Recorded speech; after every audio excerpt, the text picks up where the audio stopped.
overdrive. Green light. Go, go, go. Nice. Pull it ahead.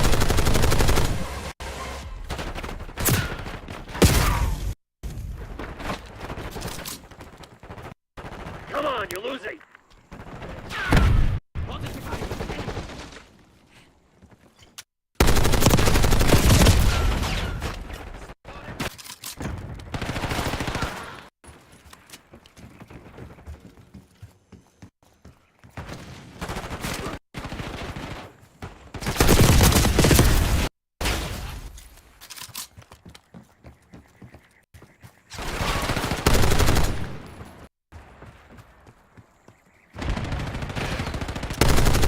Over here!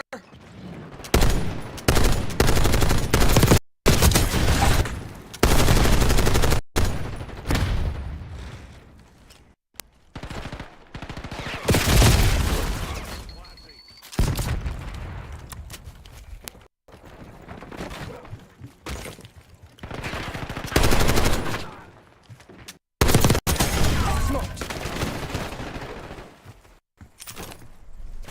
Frag!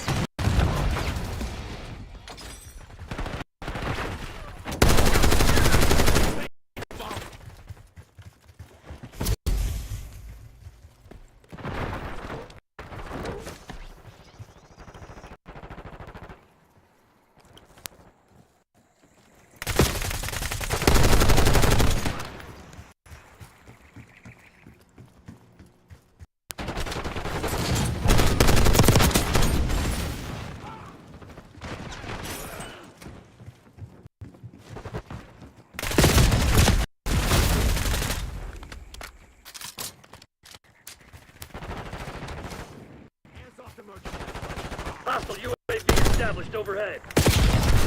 Body mover!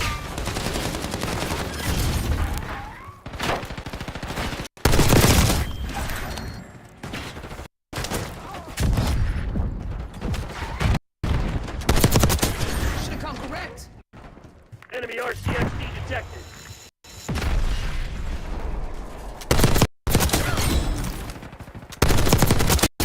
Target caught by smoke!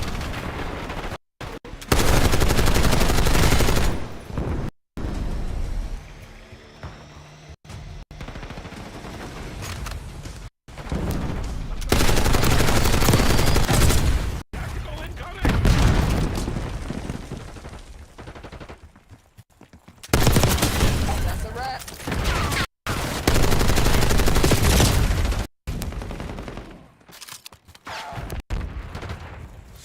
Throw it down.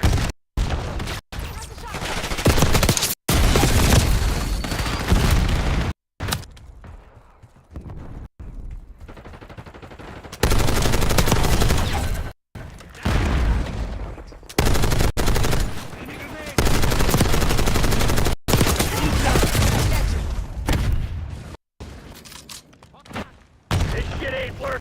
We've lost the advantage. Eyes on enemy Molotov. We got the lead. Now hold it.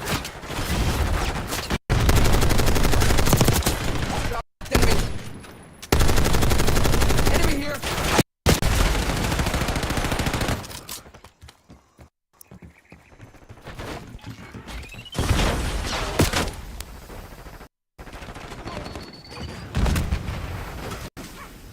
Infiltrator found! Walls decoupled!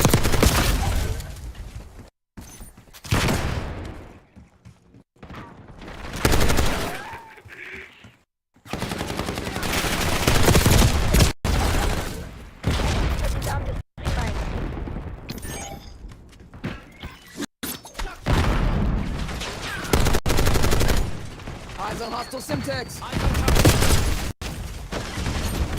We've taken control. I'll change! I could probably turn this thing into a bomb. Nice. We're pulling ahead.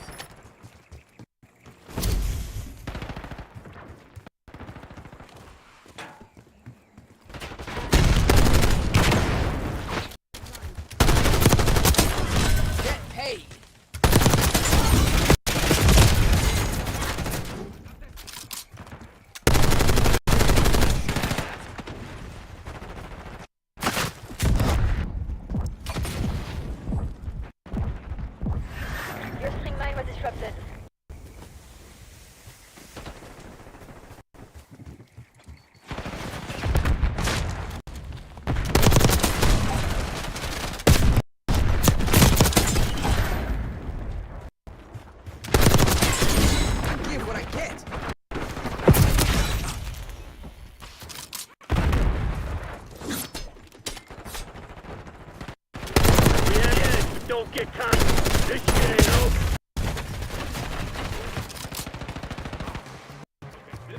find the bomb.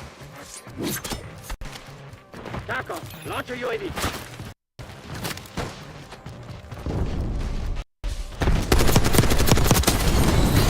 All mission objectives. Bang! Move out!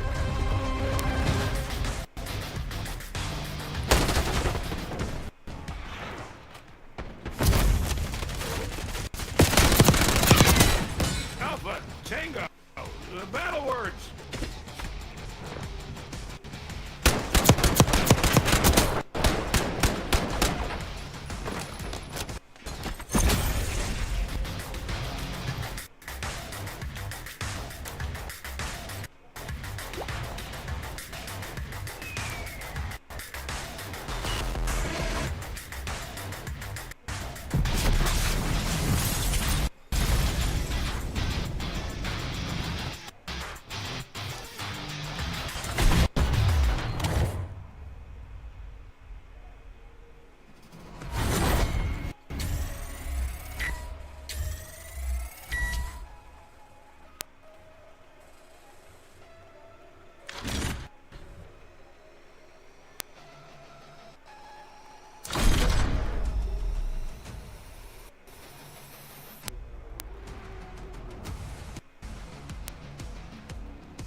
Kill confirmed.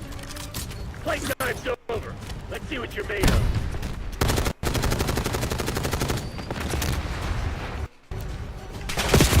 We got the lead. Now hold it. Bad guy front.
Concussion grenade.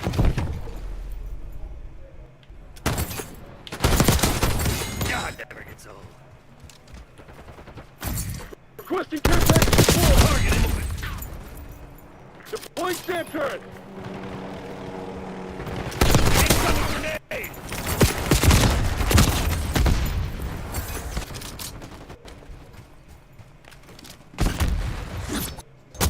Frag.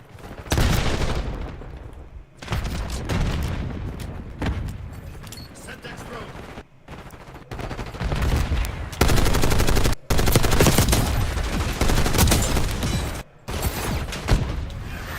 Requesting CUAV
UAV inbound.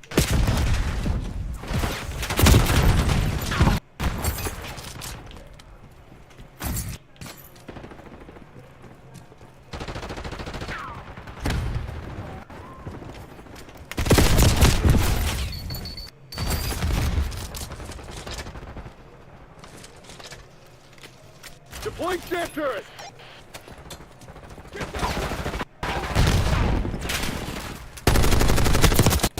Marksman deleted.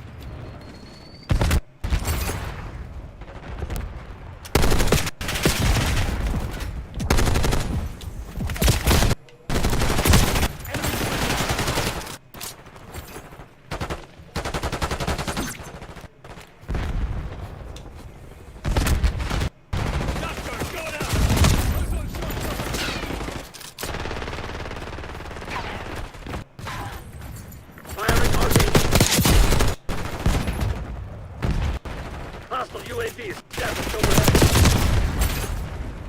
No medals for second place. Crush those dirtbags. Eyes on hostile Semtex.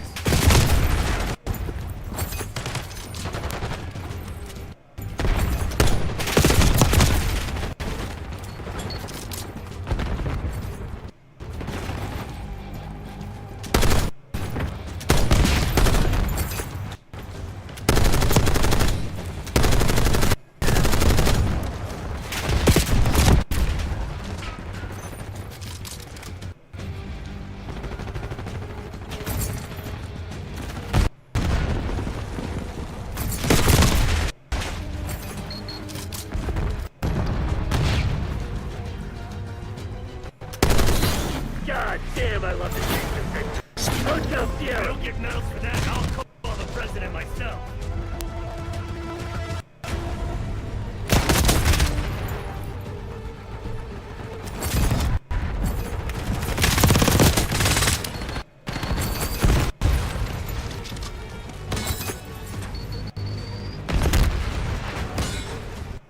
Hostile shooters! That's 5.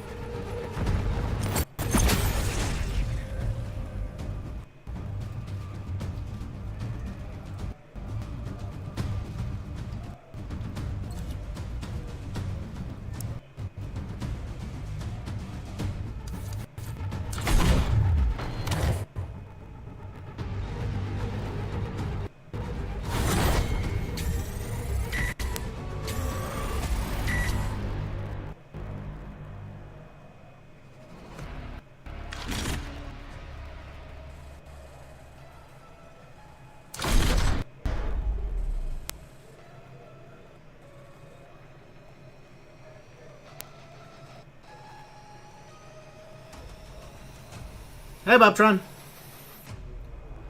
It goes alright.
Yep, more arbitrary silliness, Bobtron.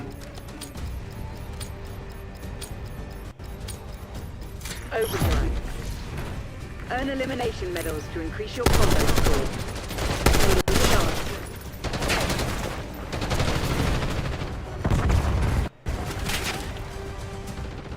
We've taken the lead. Stay on target. Here's KIA. Don't break me. My bad.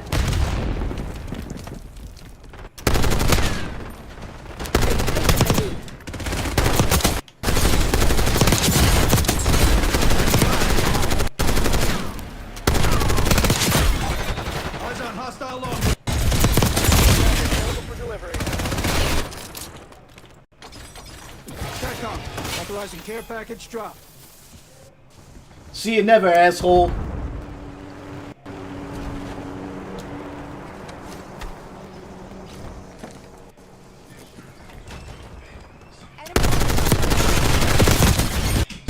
See you never, assholes. War machine ready. War machine needs out.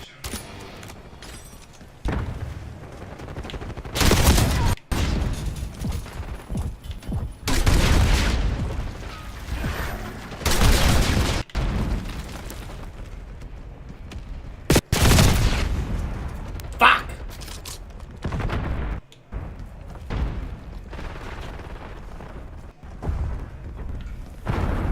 Sniper, take cover.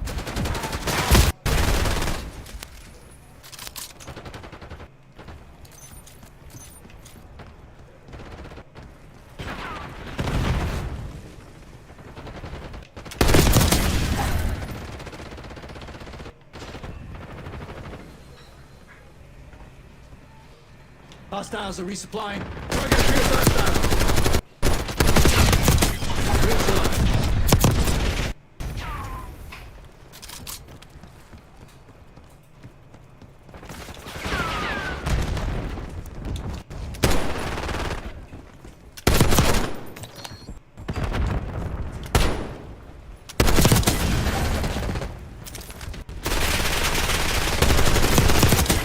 Sharpshooter threat removed.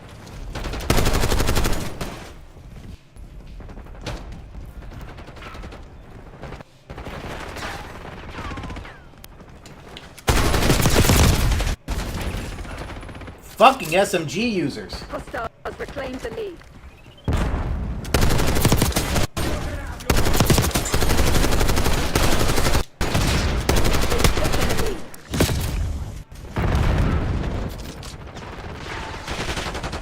Sniper threat neutralized.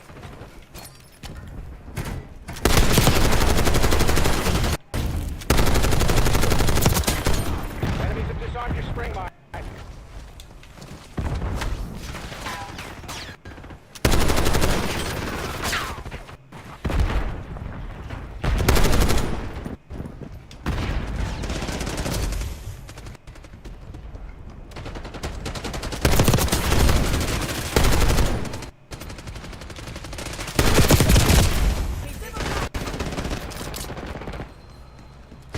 Hostile, friendly spring mine.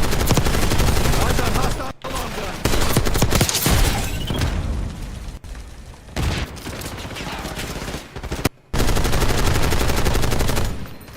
Enemy UAV inbound.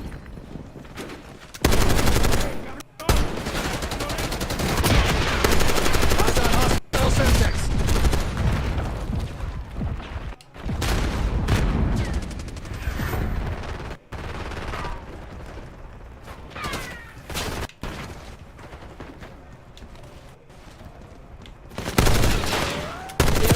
They're about to break. Give them a nudge. Sniper, take cover.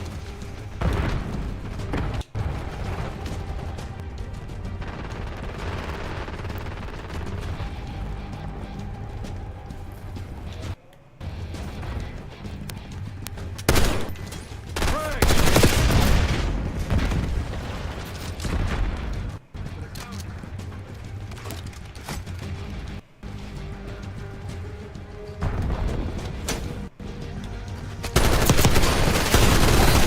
Pushing all debris. Tracking teams of survivors. Mop them up and move out, people.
Face-off domination.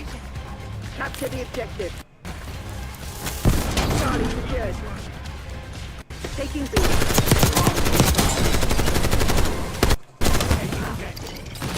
Taking A.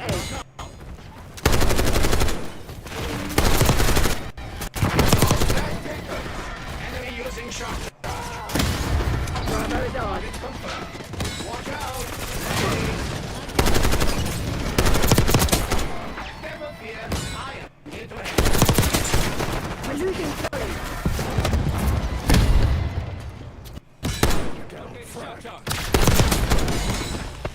Losing Bravo.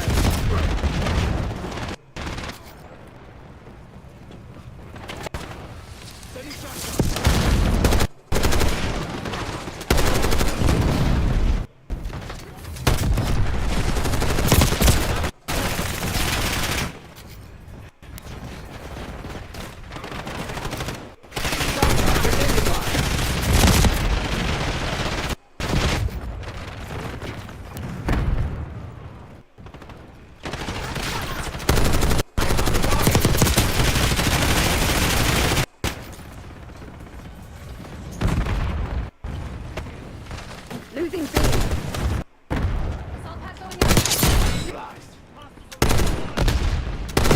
Lost B. Tally, shot charge.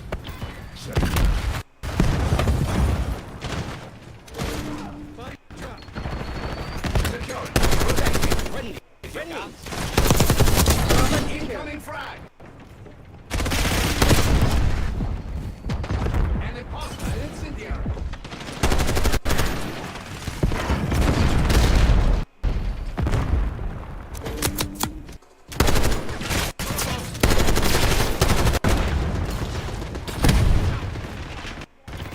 Enemies have a blocker.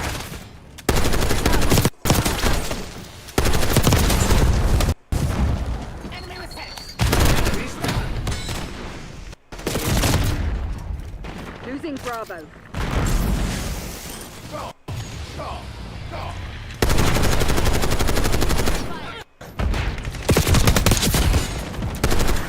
Losing B.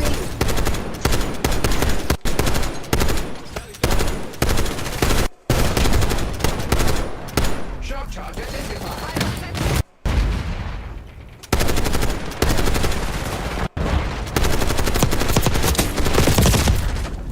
Losing Bravo.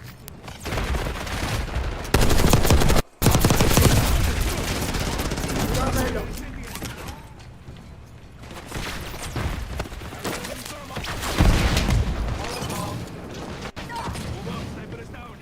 Securing B.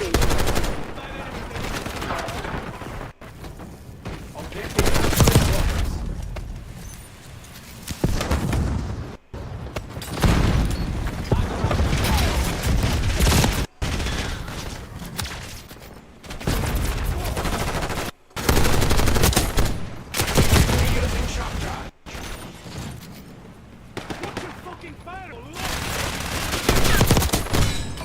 Sniper has been punished. Molotov red. Contact drop.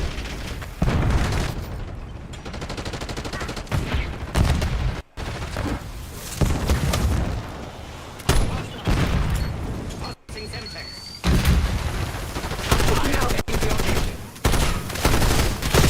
Getting ready for it. Bravo underway. Enemy has a shock charge.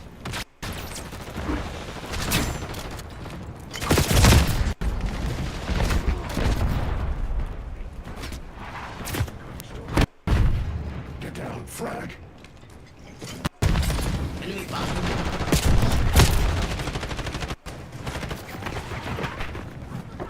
Locking down Bravo.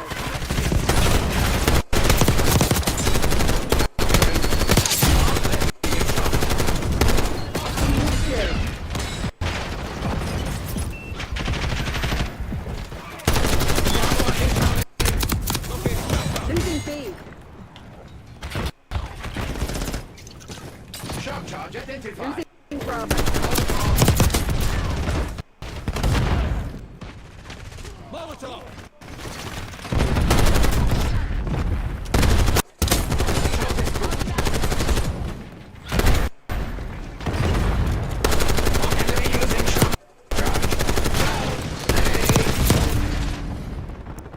Losing B.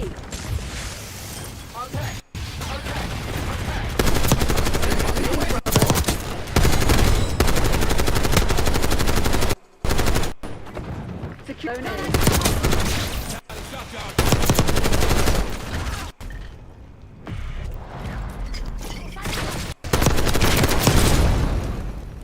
Losing B.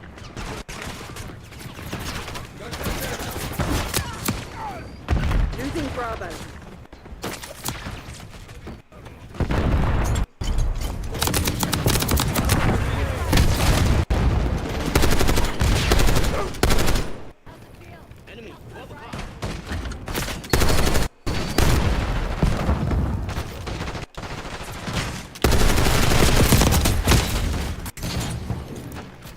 Losing B.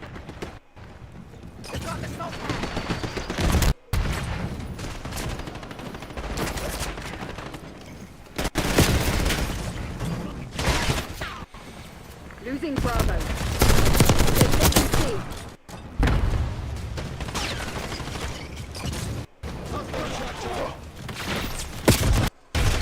Losing B.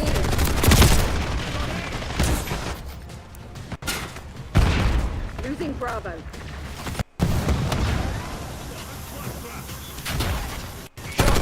Losing B. Securing Alpha.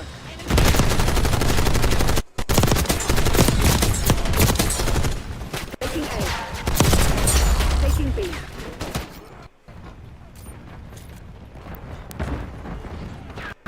Bravo going.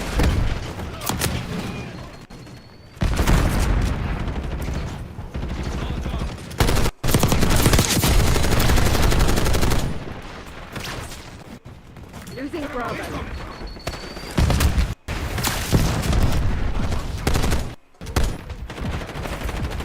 We don't speed. I do not know. Taking Bravo underway.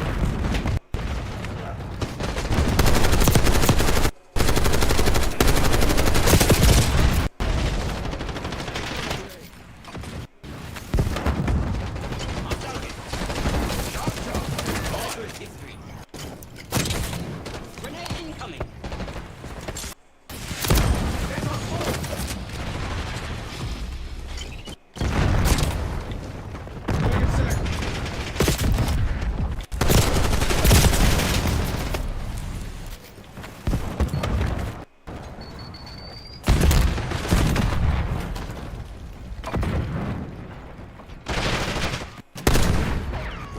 Incendiary. Setting shock charge.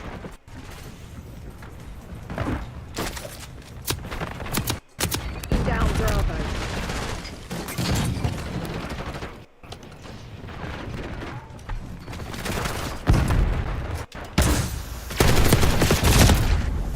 Securing B. Molotov inbound. Capturing. Securing Zone A. Locked down.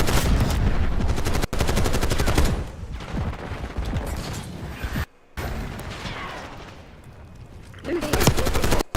Hostile incendiary. Incoming frag. Shock charge identified. Bravo lost. Locking down Bravo. Sending We're losing Charlie.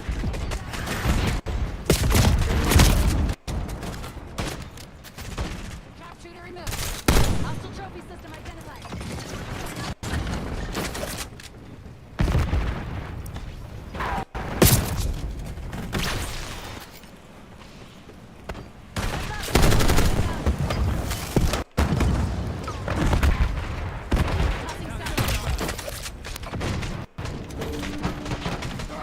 Taking B. Taking Bravo underway.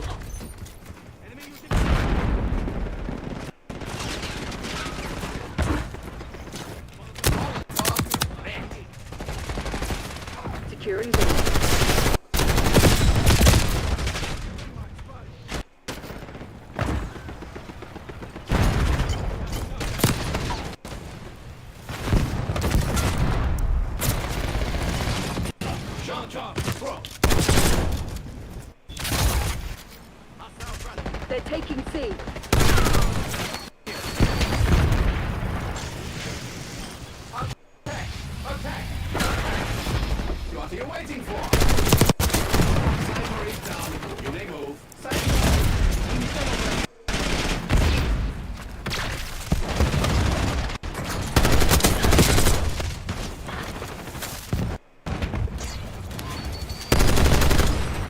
Hostiles reclaimed the lead.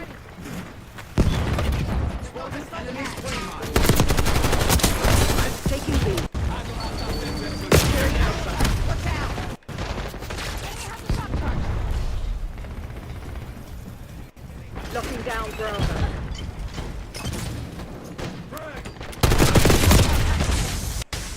You gotta be kidding me.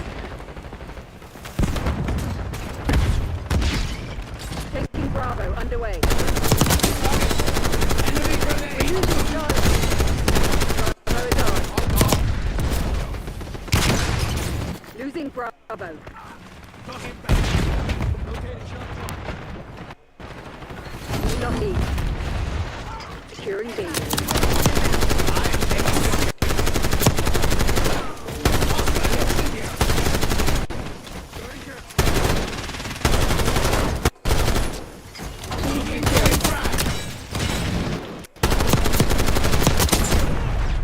They're taking C.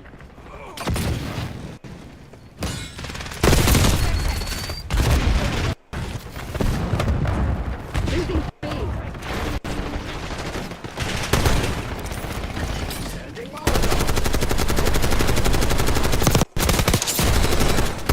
The lead is on.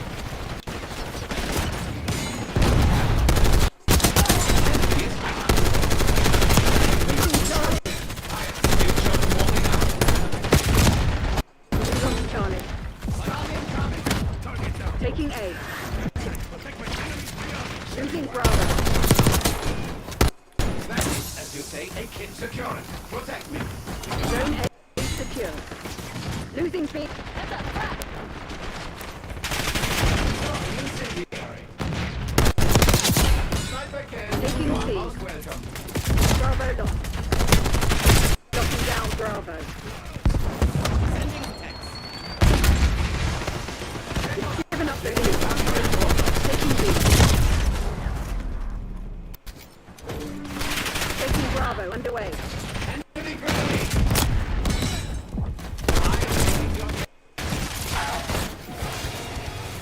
Locking down Bravo.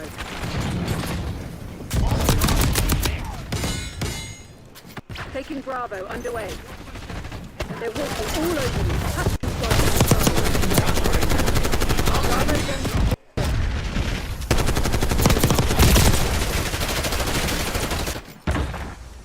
Grenade inbound. It's on it.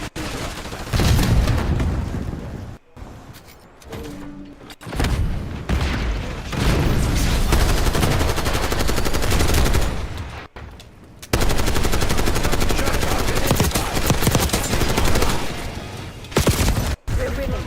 Keep it that way.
deathmatch. Engagement windows open. Go, go, go!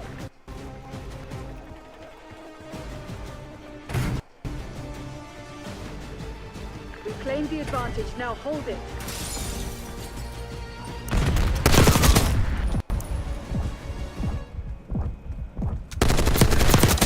Hostile alarm gun neutral.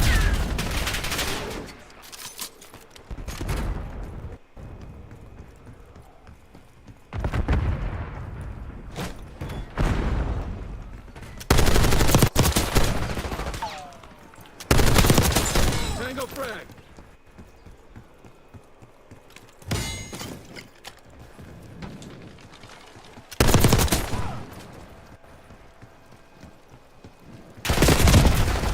Oh, that butthole.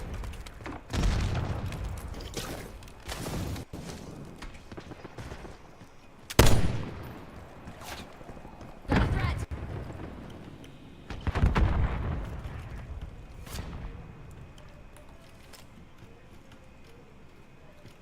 Requesting recon above.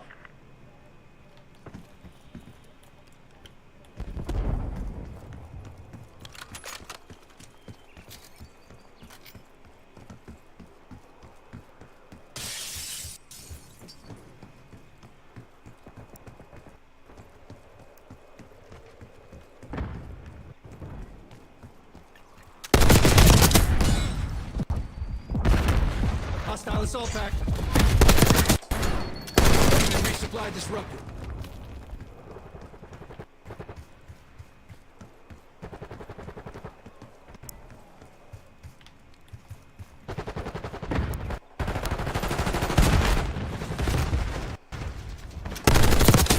Move up, marksman is down.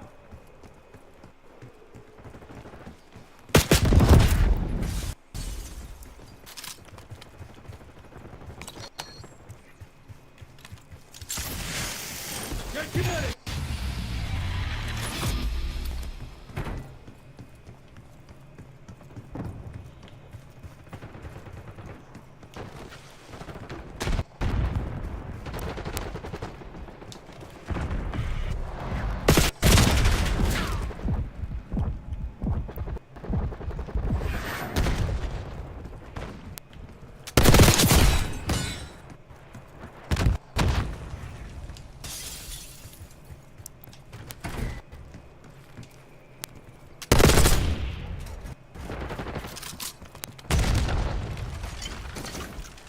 Tuck charge going out. Stand by sides.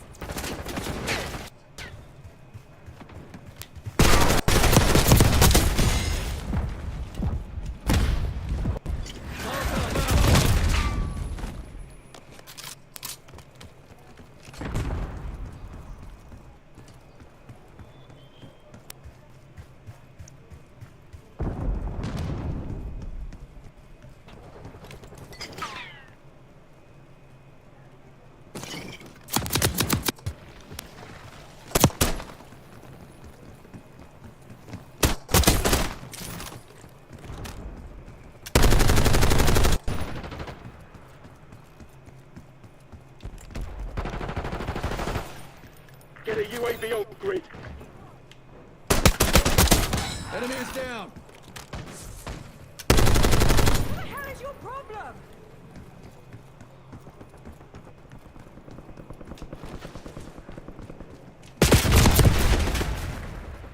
Travis said.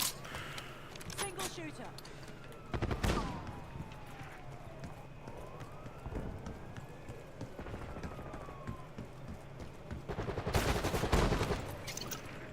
Sending incendiary.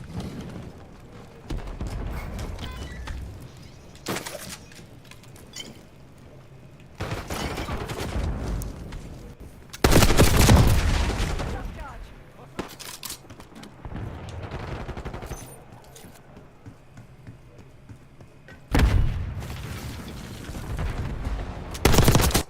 Kill. Moving up.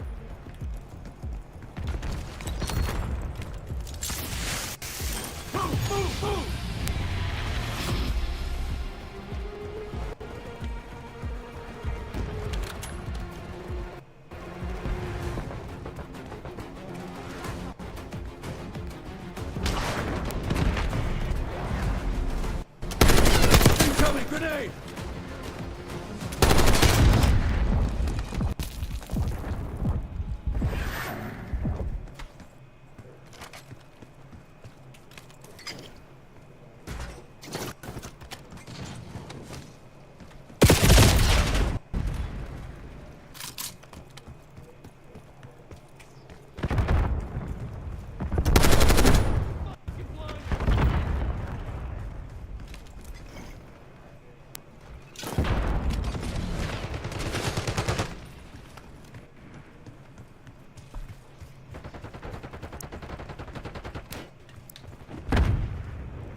an actual to rope spy. We know you're here. We're coming for you.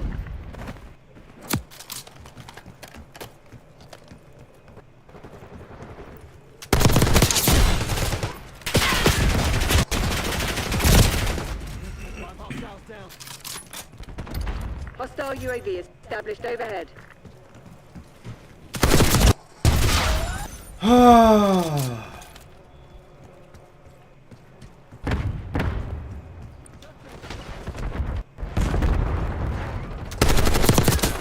You thought this was over?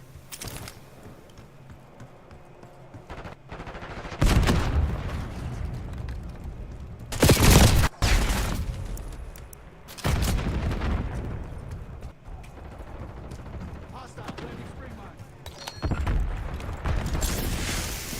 Hold it!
Hostiles are resupplying. Hostile stun!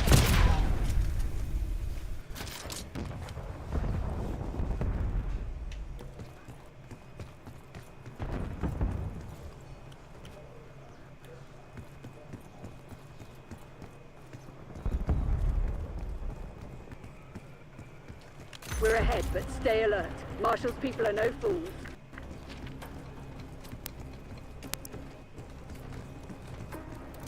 Tracking enemy.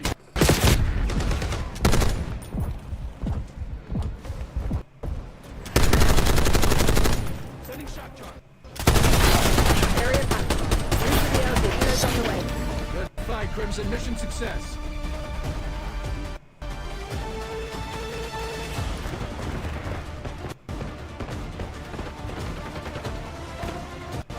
Frag going out.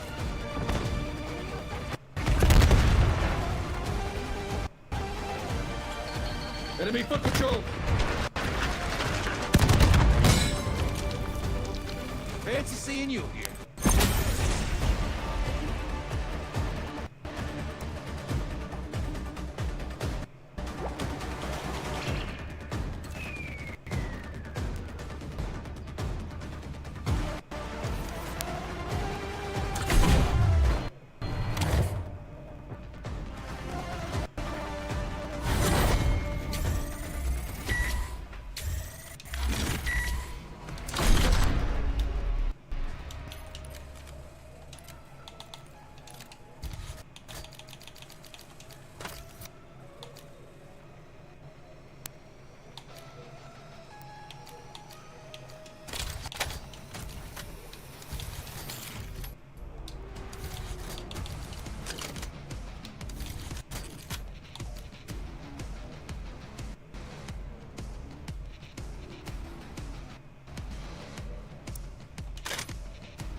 Face-off domination. Secure the objective. That takes the right. Taking the lead. Stay on task. Taking Alpha. Starting down.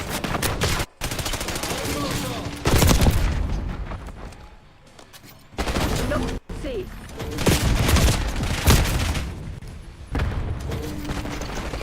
Taking B.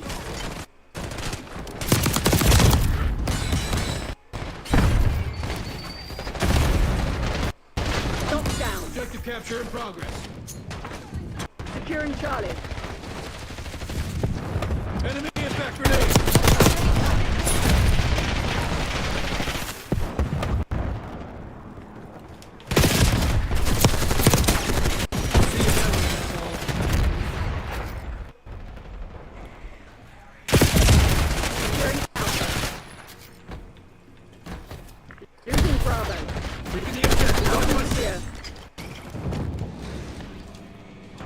lost B. Securing C. We're losing Alpha.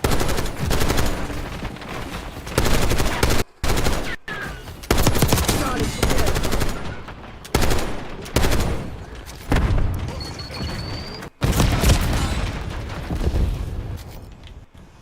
Engaging.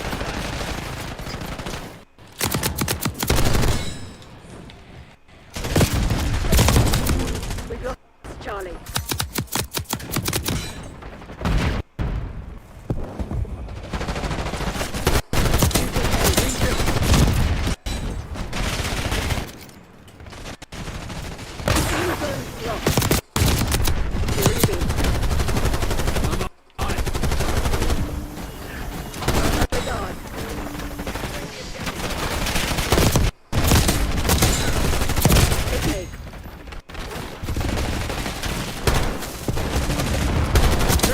Taking On this Alpha. OB. Eyes on hostile Semtex. Securing Zone Putting incendiary. A. Lockdown A.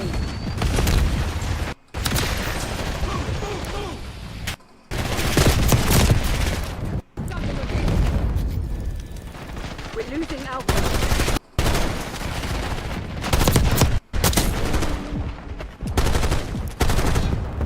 Molotov. Losing B.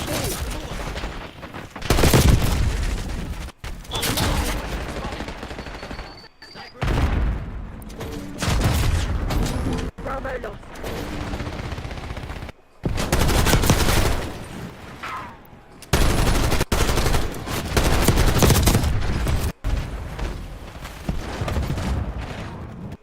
They're taking all zones.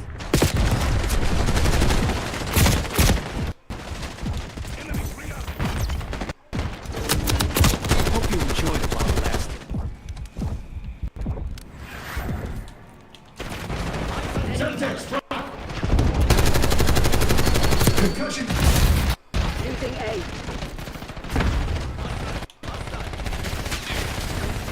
We lost all zones.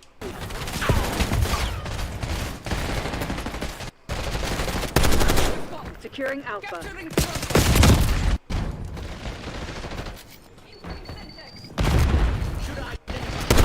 Taking Alpha. Take this objective.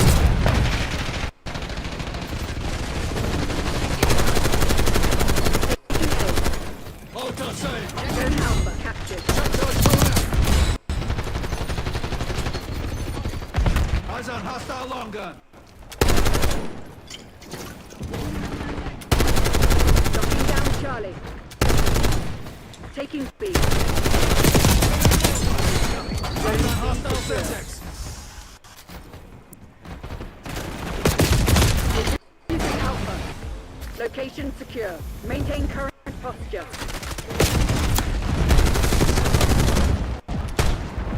Losing Bravo.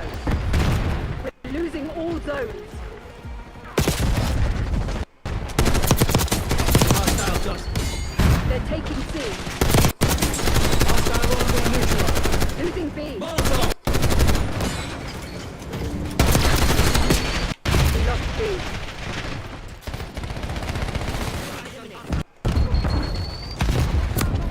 Lost C. Semtex front. Locking down Bravo.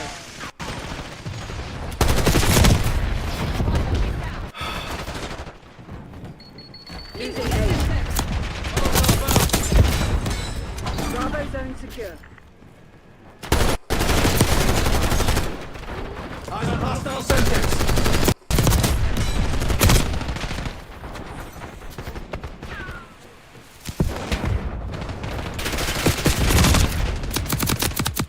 Losing Bravo. We're losing Alpha.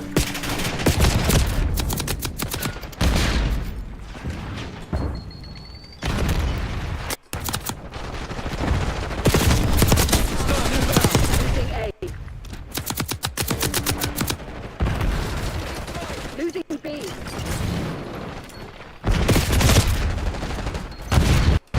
Losing Bravo.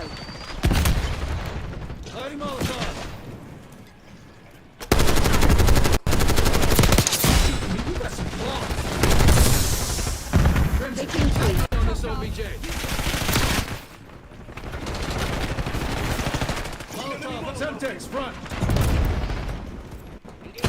We're losing Alpha. Enemies rearming.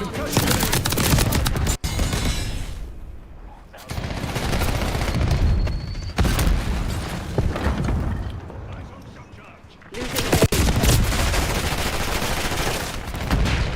We've lost Alpha. Losing B.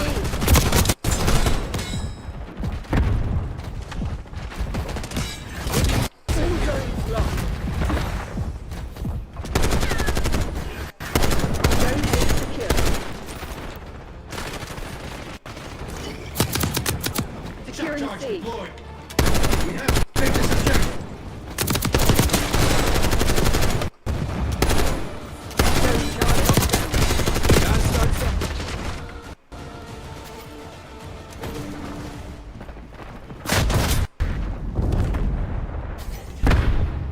We lost Charlie. We're losing Alpha. All top-sided. That's good. We lost all Taking zones. the objective. 1.6. Locking into Charlie. Securing B.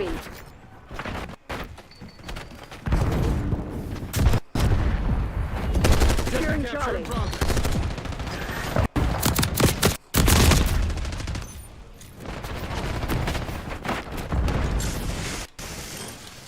Get kinetic. Securing Zone A. You gotta be kidding me!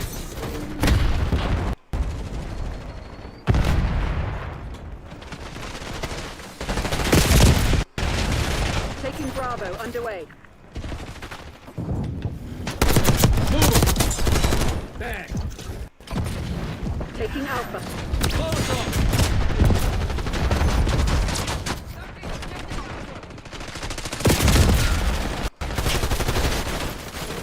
Taking A.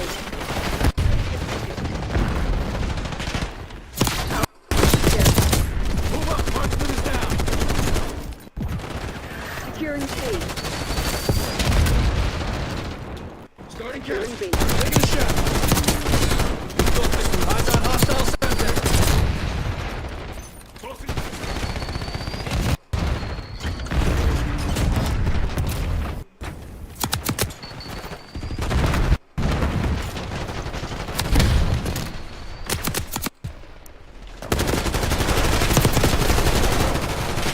Objective capture in progress. Taking B. Lockdown. Capture complete. All top-sided. Losing A. Center spot coming. Losing Bravo. Let him all talk. Losing B. Bravo lost. Locking down Charlie. KIA.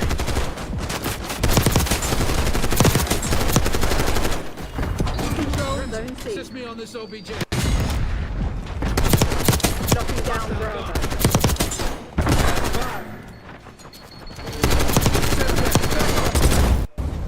We're losing Charlie. That was me. Sending in sayer. Sending shot charge. Taking Bravo underway.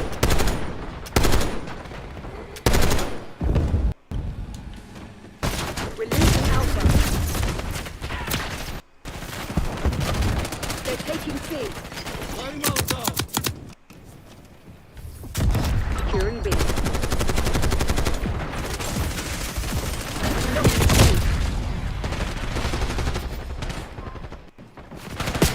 Taking C. Taking B. Bravo is on.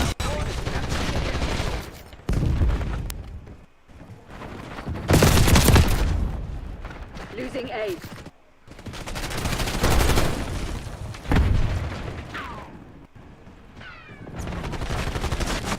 Lost A.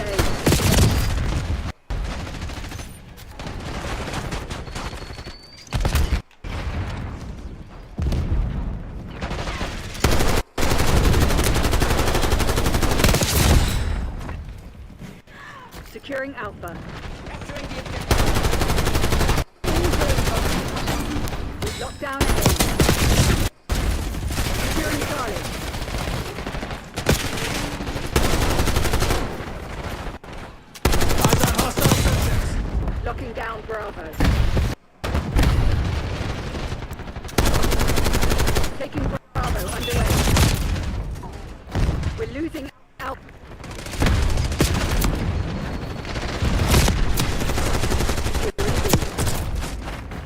tactics aren't working. Find another way. Team secured. Lost Alpha. Taking C. Locating tank. The objective. Watch my six. Zone Charlie locked down. All zoning locked down. All locations secured. Hold your positions. Losing A. Semtex front.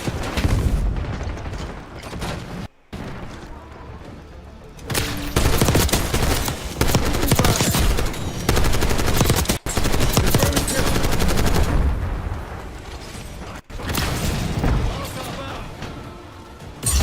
Don't speed. Report to the nearest Fuck. point. I Mission's have to bad. make Get a us call. the hell out of here.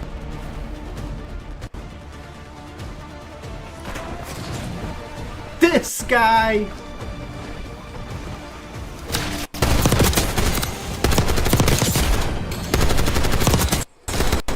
Bill, moving up.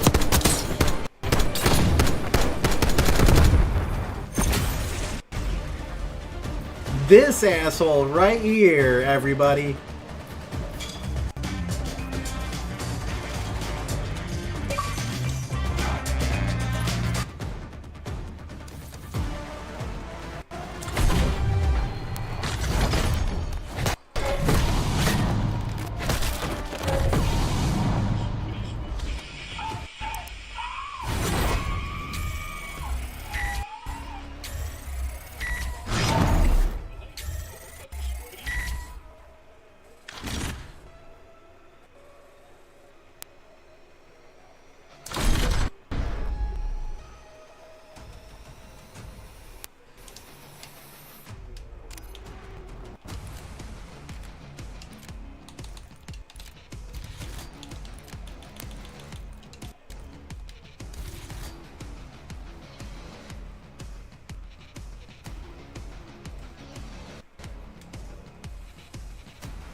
Team deathmatch.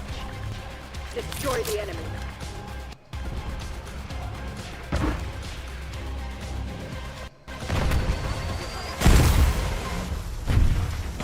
The lead is ours. Identified.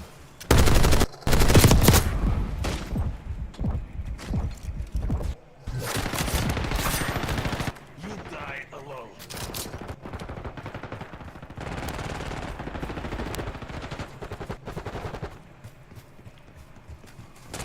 Hostile decoy.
Hostile decoy active.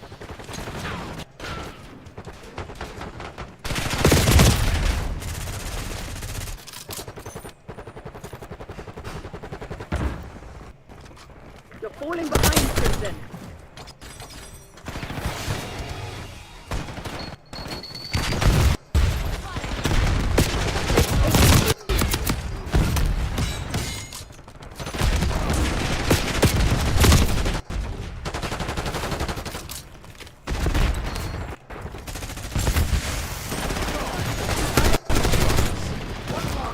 Shiny killer. Rotate.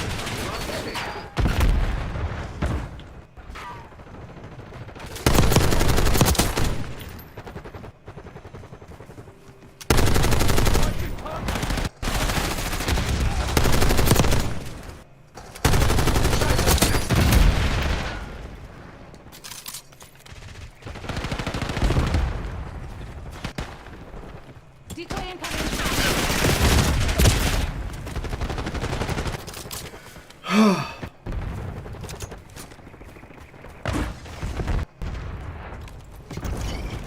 Setting shock charge.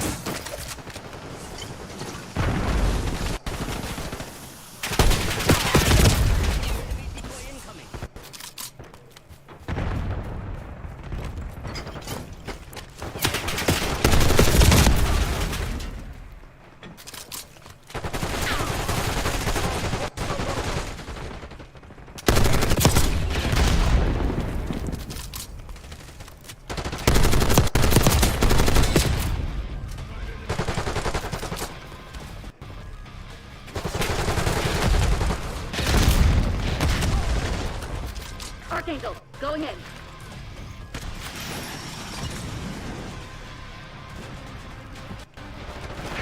Shock charge.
You gotta be fucking kidding me again!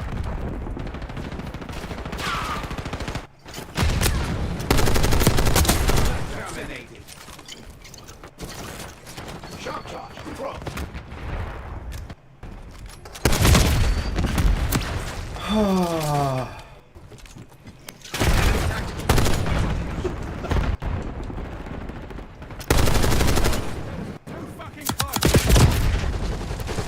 Hostiles reclaimed the lead.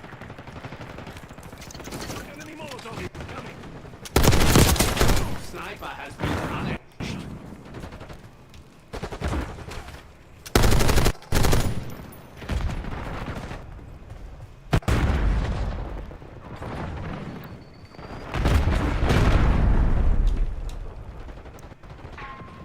Enemy scout post detected.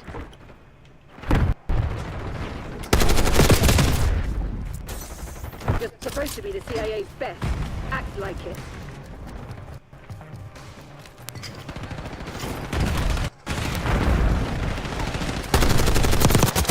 You'll be back on target.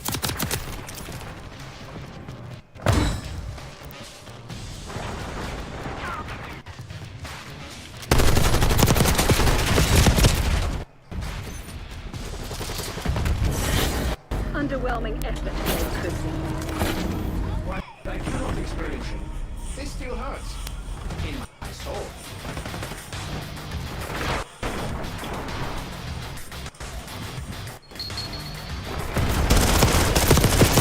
Marksman removed. Go!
Stay soft, team deathmatch. Eliminate all threats.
I always think. Flashbang!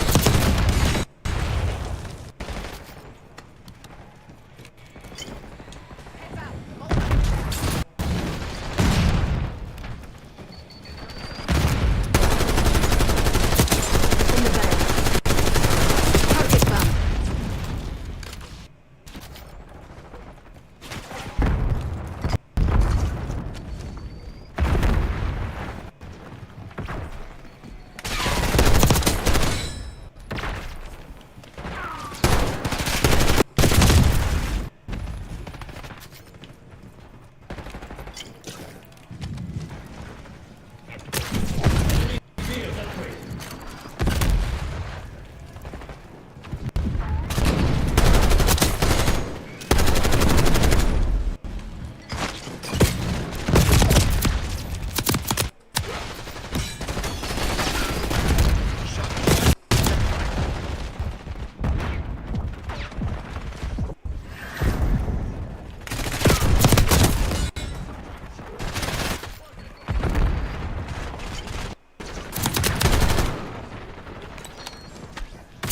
Enemy field upgrade.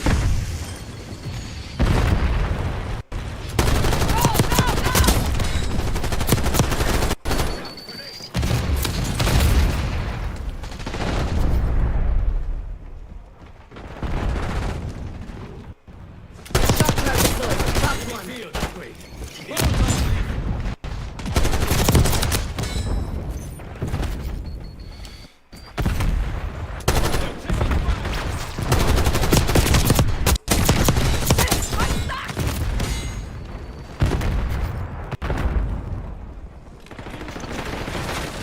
Molotov lit.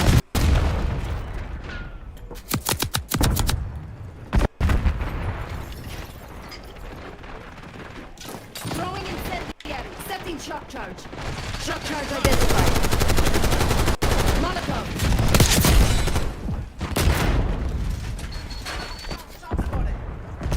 Was that your best? Enemy using shock charge.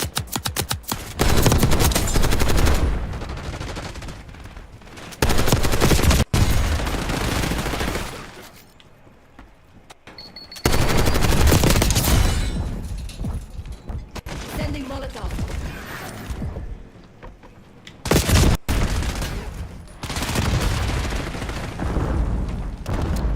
Eyes on hostile Semtex.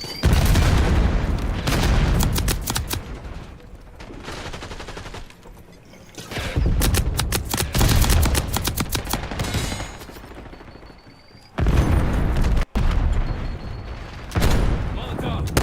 Located shotgun. You're gearing up for a final push. Hope you left some in the tank. Shock charge identified. You gotta be kidding me! Flashy, thanks for the raid!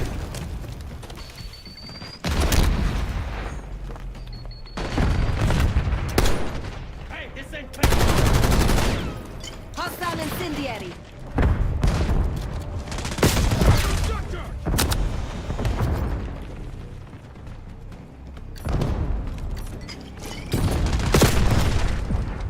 Shock charge deployed.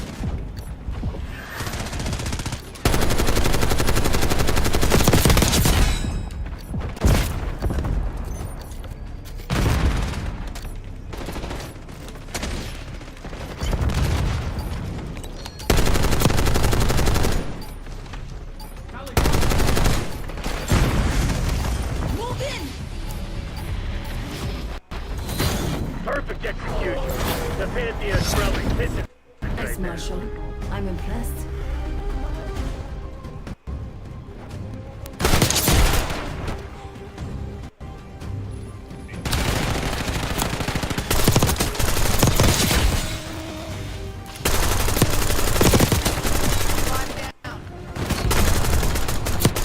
Single share.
Still work.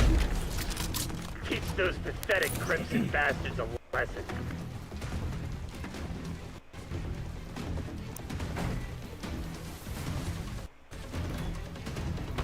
Got the lead. Now hold it.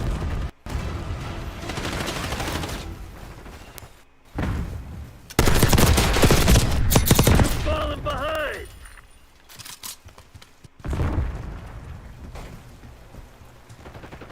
We've taken control.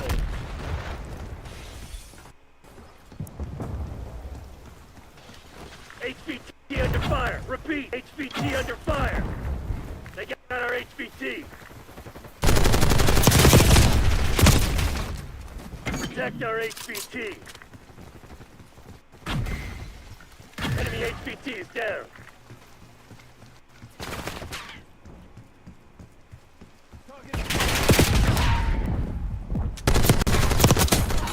Enemy UAV inbound.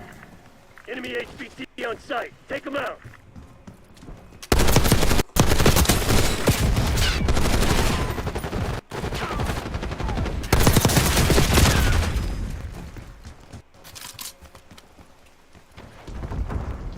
We took out their HVT.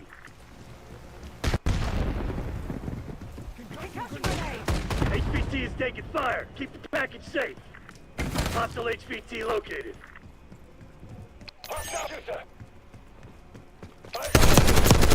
He's down.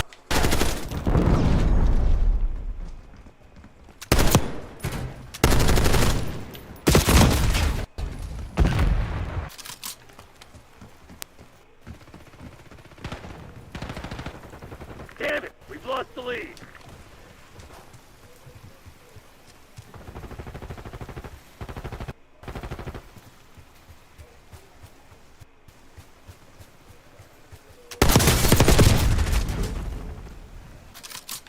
Setting waypoint. Disregard.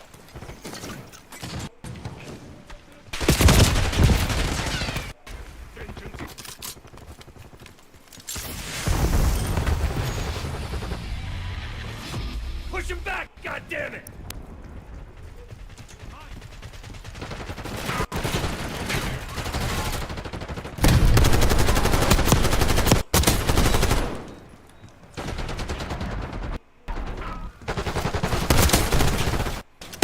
Got contact!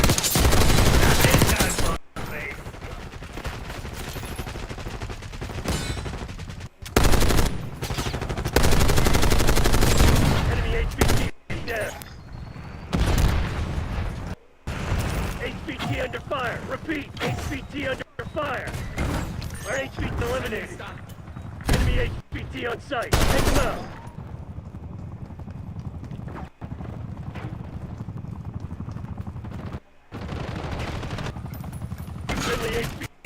sight. Keep it safe. HVT is taking fire. Keep the package safe.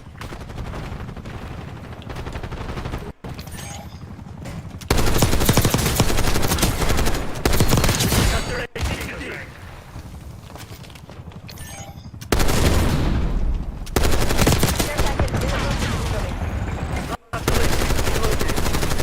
Nice. Pull ahead.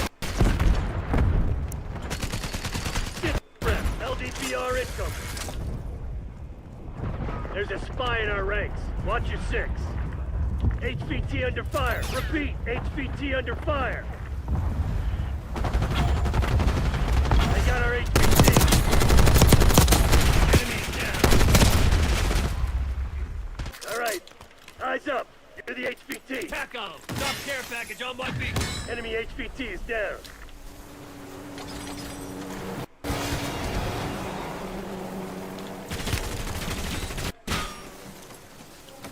Enemy HVT on site. Take them out. Fuck me, this thing!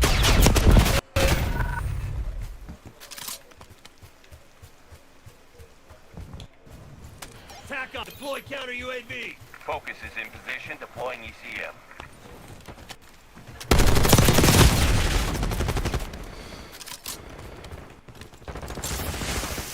Hit 'em hard. Come on, you're losing this fight. Counter UAV power at 50%. Protect our HVT.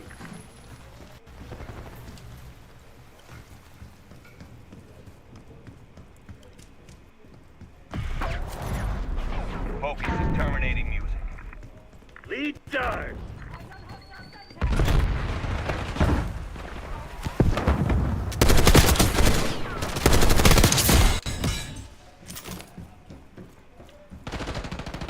Five enemies disrupted. Bring nine disrupted.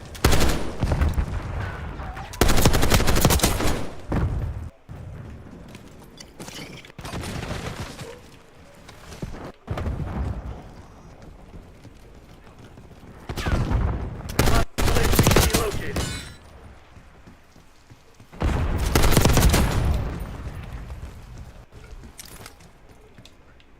HVT is taking fire. Keep the package safe.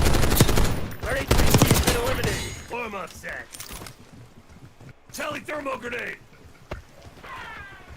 Crimson sent a sleeper. Trust no one. Friendly HVT on site. Care package on standby. Light Molotov. That's on enemy. Enemy HVT is down. Requesting care package deployed.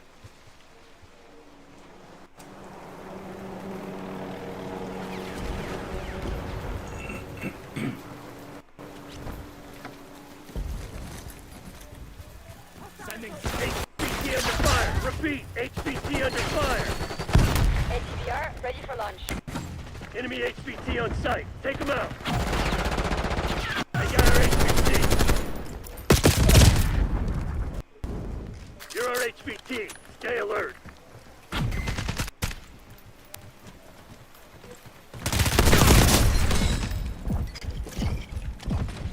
hostiles running scramble. Hostile LDPR detected. We still got their HVT.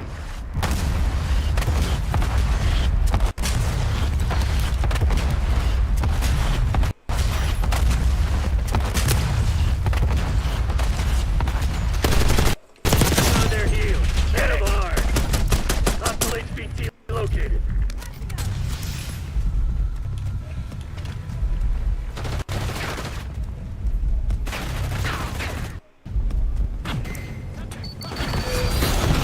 See that bunch of proud bastards. They won't forget this. We're gonna get a real fucking job.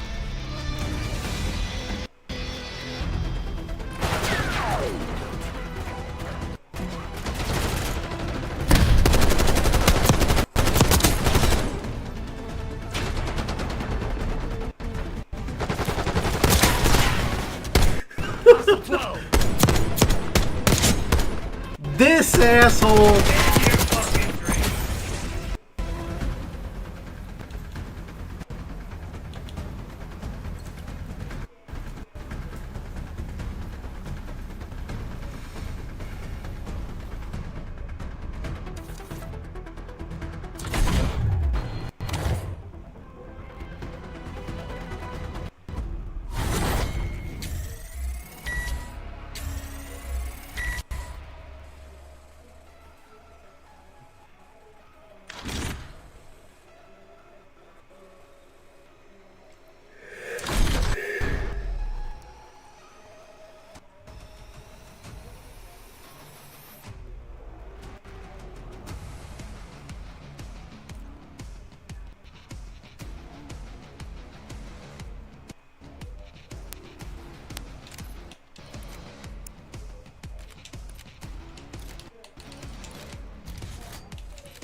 Team deathmatch. Eliminate all threats. Enemy RTXD detected. Going out! Enemy shock charge.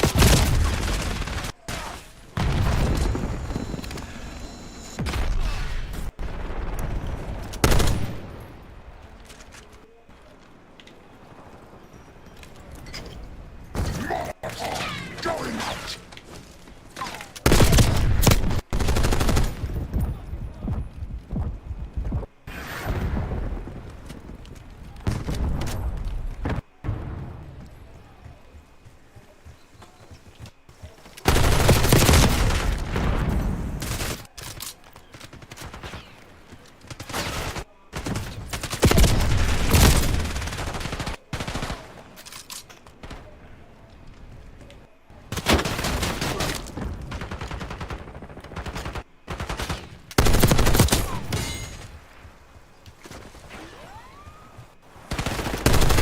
Spotted.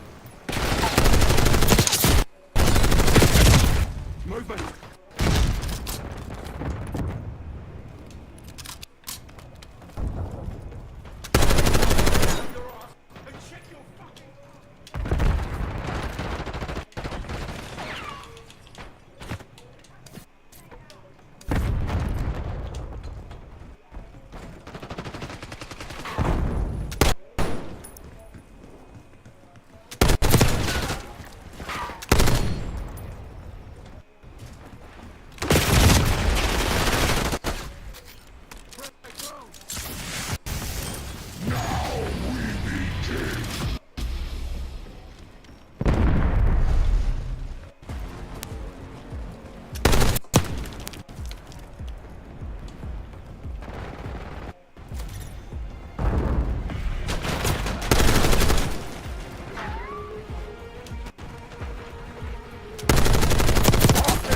Shut down!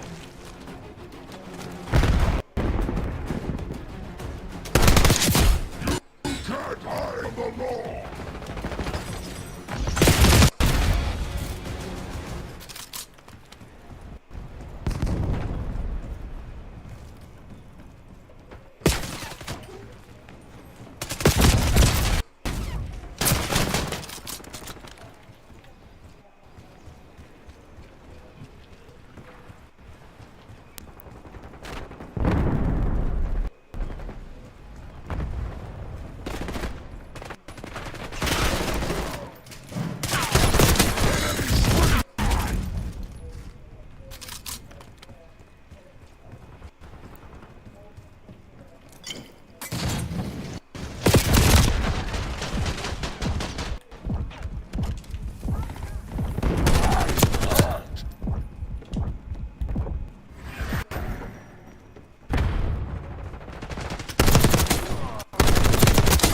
Your time is up, prisoner! Hostiles have resupplied. Last mistake, prisoner!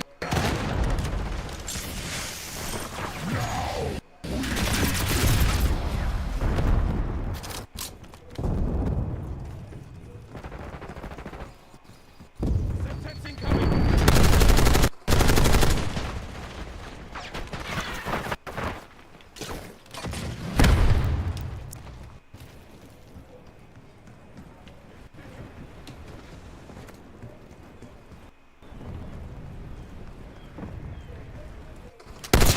Get back in your cell!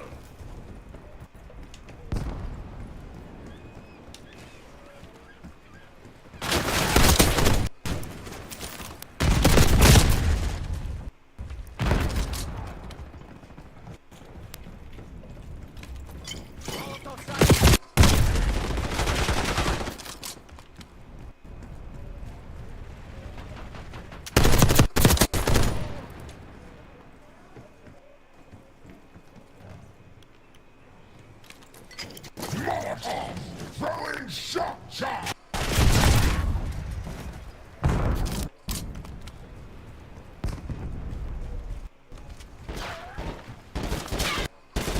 Their shock charge! Spotted blast trap!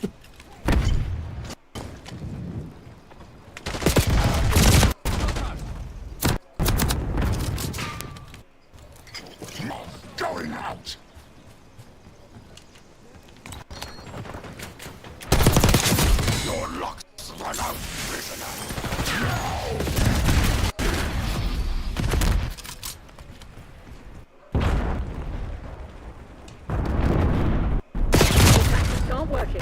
Find another way.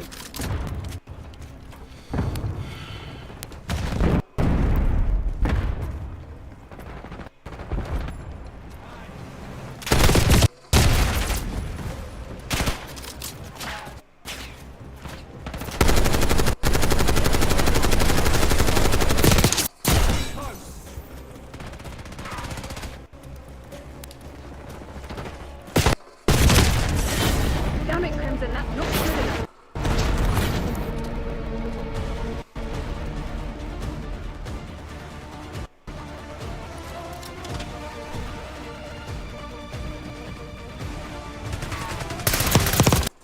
Sniper removed.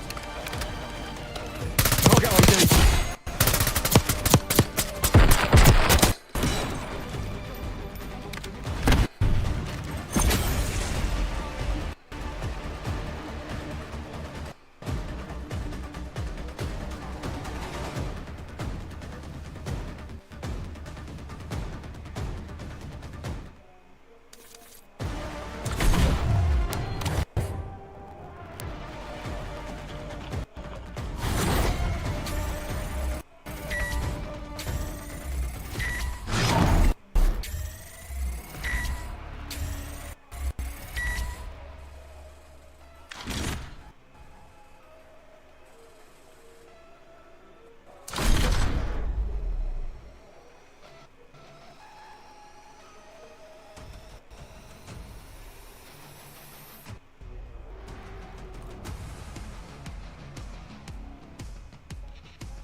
Face off, kill confirmed.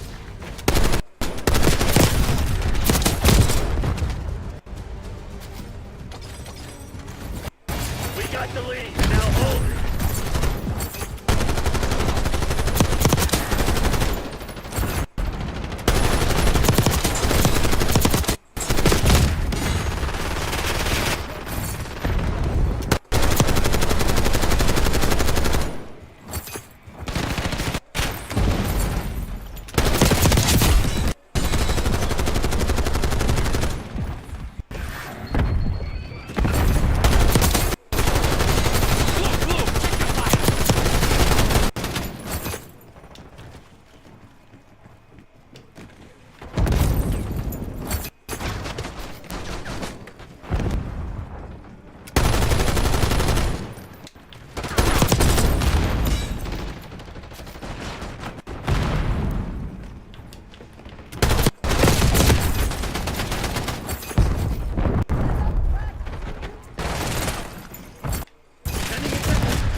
Flashbang sighted.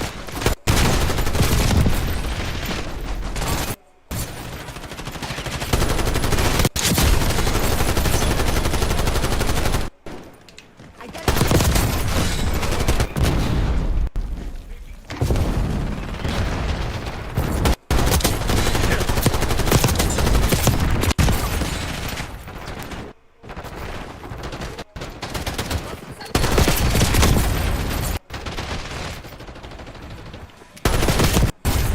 Hostile Molotov.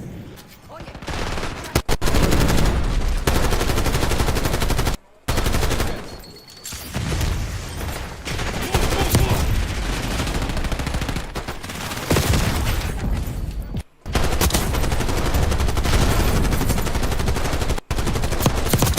Kill confirmed.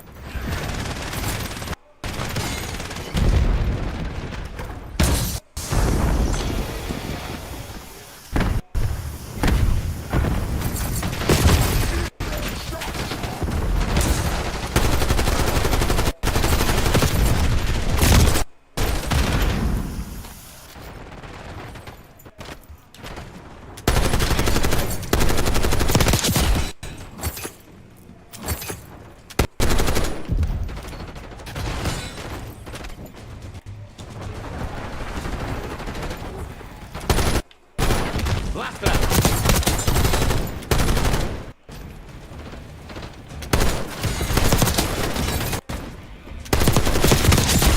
That's fine.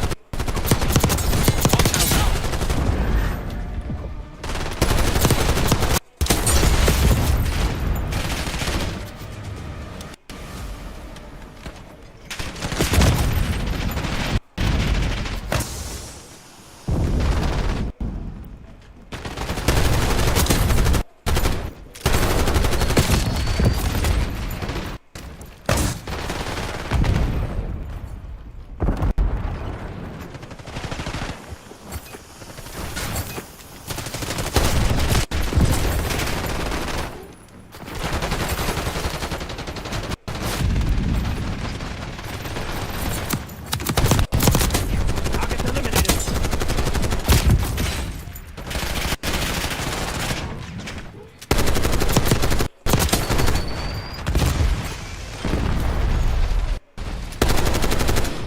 Haul ass!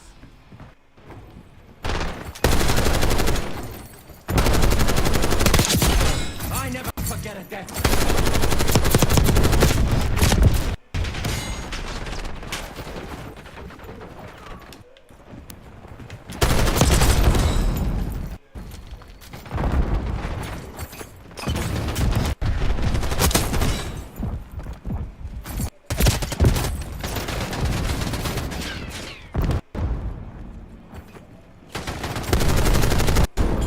Hostile granada!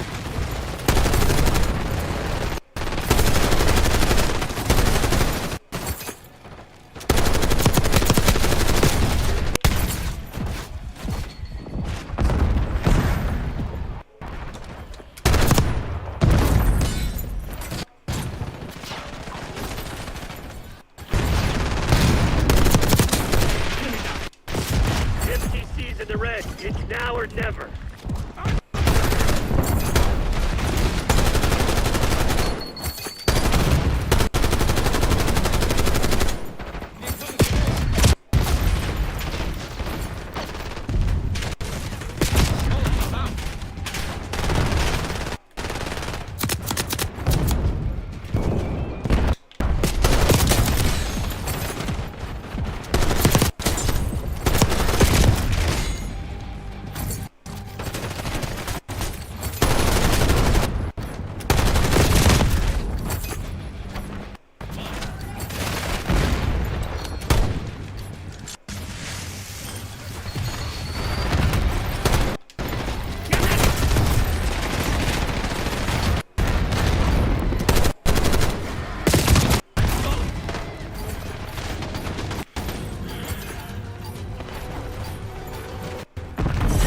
Mission shit, a pull the plug.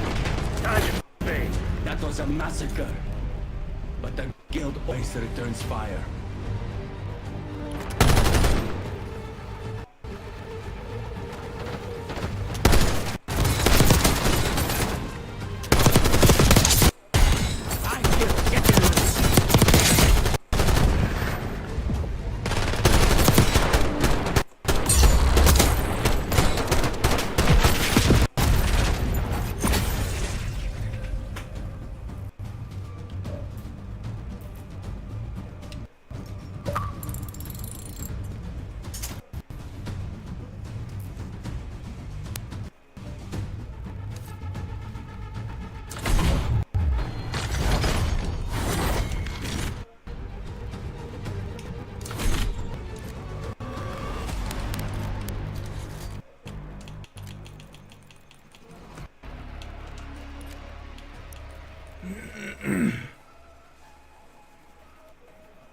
We're almost there. We almost got gold.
Hot.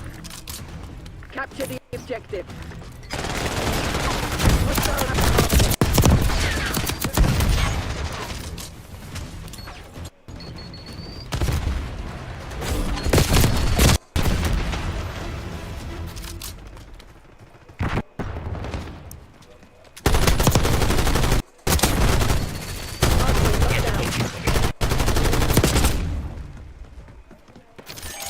Hostiles have captured the hard point.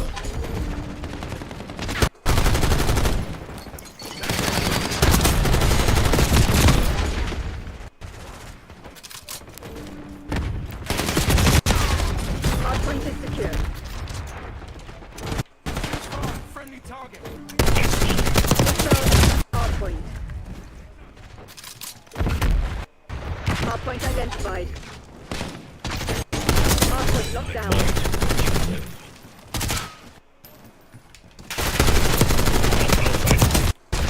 Hardpoint active. Hostiles have captured the hard point. Hardpoint is secure. Hostiles have the hardpoint. Hardpoint locked down.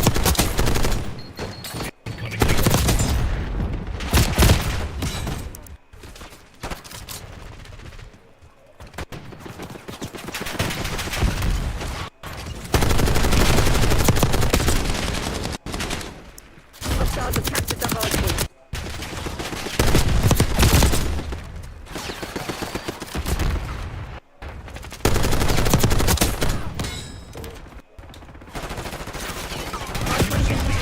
Hardpoint is secure. Hardpoint located. What's the hardpoint? Hardpoint is active. Hardpoint locked down.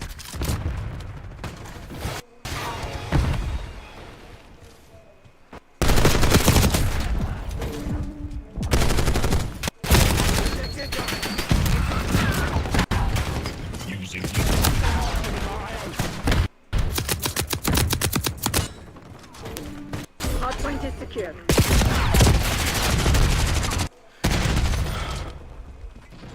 Watch it.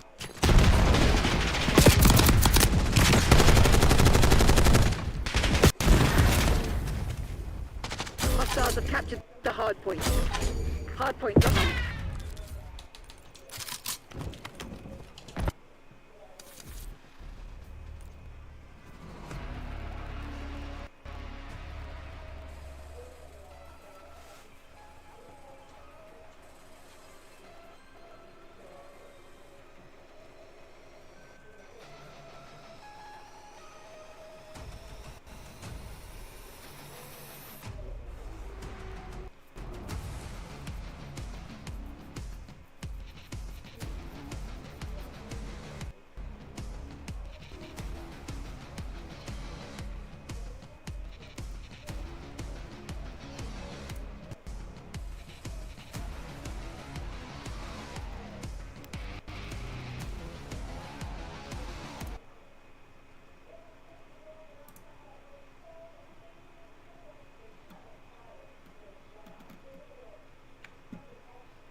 Hi, Bugs.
Oh my goodness.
fish. With record-breaking prices, a single bluefin tuna has been sold for over $3 million, and Japan buys the most. This fish is built for speed, and I can tell you one thing, it is solid muscle. We'll come back to this one real shortly, as now we must prep the one for dry aging. The head I'm gonna be smoking it. If you wanna see it, it will be on my Instagram, because now that we got this one ready, the only thing left to do is to tie up some rope on the tail, put a nice big hook, and I had a real hard time with this one.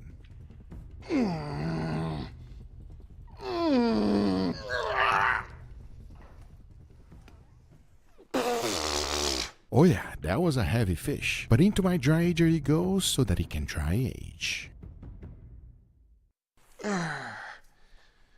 It is time.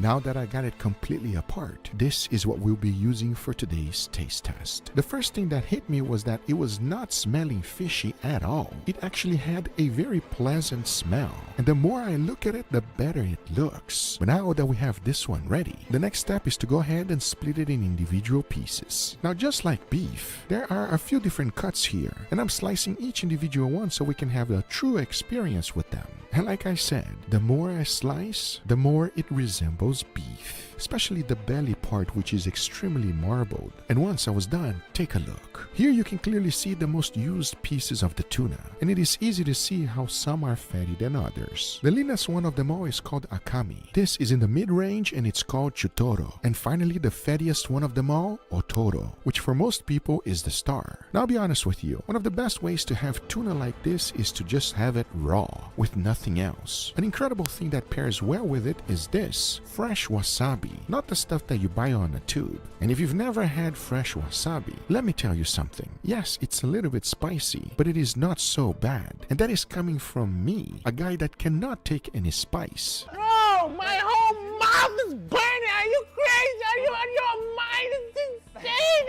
What the Believe me when I tell you, friends, fresh wasabi is delicious. And if you're having a special tuna, definitely pair it up with this. Because here you can take a closer look on individual pieces. They are ready to be enjoyed, and I have a feeling each piece is going to be better than the other. However, I have some other things that we must also try. And the very first one is going to be this one. It is simple to make, delicious, and something I highly recommend. I'll be using the mid-range fatty tuna for this one, also known as chutoro. Can you hear me now? What to do is to slice it in small pieces. There we go. Once that's done, throw them in a bowl, followed by daikon, some habanero, scallions, soy sauce, and mix everything well. To bring everything together, add in some spicy mayo, which is basically Japanese mayo and sriracha. Because once you have mixed everything together, go ahead and set that down on a plate, making it as pretty as possible, and serve it with some crackers. Because this is as easy as it gets, it makes no mess, and most importantly, it should be delicious. But I want to remind you of one thing. For every preparation I'm doing, one will be fresh and the other one dry aged. And for that, I headed to a very special restaurant called Takato.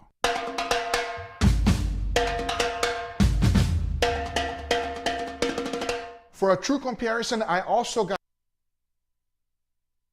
The biggest thing I hate about these YouTubers is that they get to go to all these cool ass restaurants, get all this free ass food because they're like, hey, look, I've got like millions of viewers and, you know, people will know about your stuff.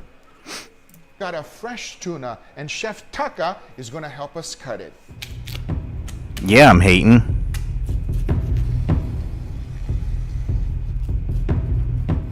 It is truly amazing to see a master at work. Chef Taka took this tuna apart like nothing. And most importantly, as he was taking individual slices, there was one thing that got left behind, and that was the skin, and he had a tremendous amount of fat on it. And that got me thinking, I'm about to do a dish someone has never done before. Because once Chef Taka gave me my fresh pieces, back to the studio I went. And take a look. As you can clearly see, this thing has a lot of pieces of fat left. Just by scraping it alone, alone, you can see a lot of it coming out. And I said, you know what? I'm gonna put this to good use. So I went ahead and started rendering the fat. In the end, I was left with a generous amount. Most people just discard this. Well, you're gonna see what I'm about to do with it right now. As I got the leanness cut, also known as akami, then I heated up the tuna fat into 350 degrees Fahrenheit and immediately poured it on top. Combining this lean cut with some fat, it should be delicious, because as soon as I sliced it up, we only have the seared edges. So I went ahead and started plating. First these beautiful slices, followed by some tangerine, a tiny bit of microgreens to be fancy, and I finished it off with some smoked flaky salt. Because this has to be delicious, especially if you're a tuna lover like me.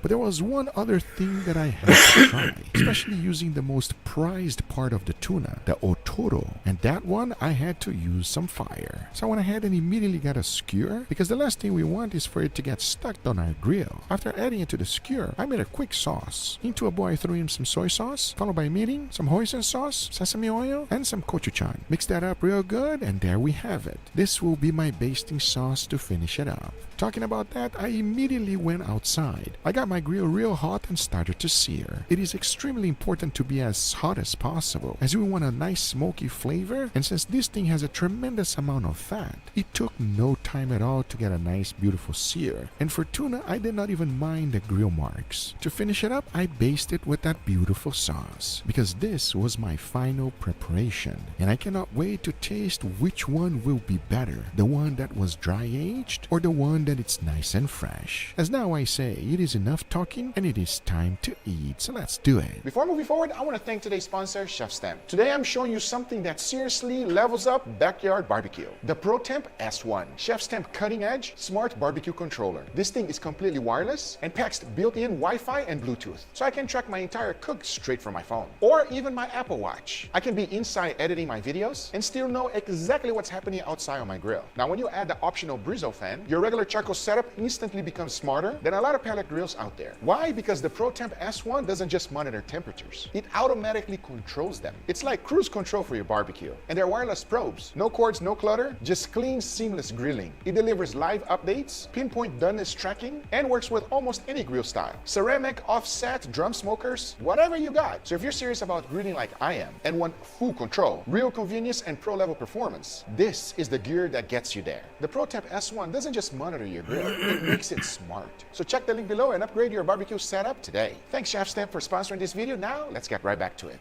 All right, everybody, and here we got our beautiful feast, gentlemen. Very pretty dishes today, Google. I'm not gonna lie, a little bit too fancy for me. Yeah, I'm not used to seeing tartare and like, look at that presentation, bro. That's colorful. That's fancy. So here's the deal.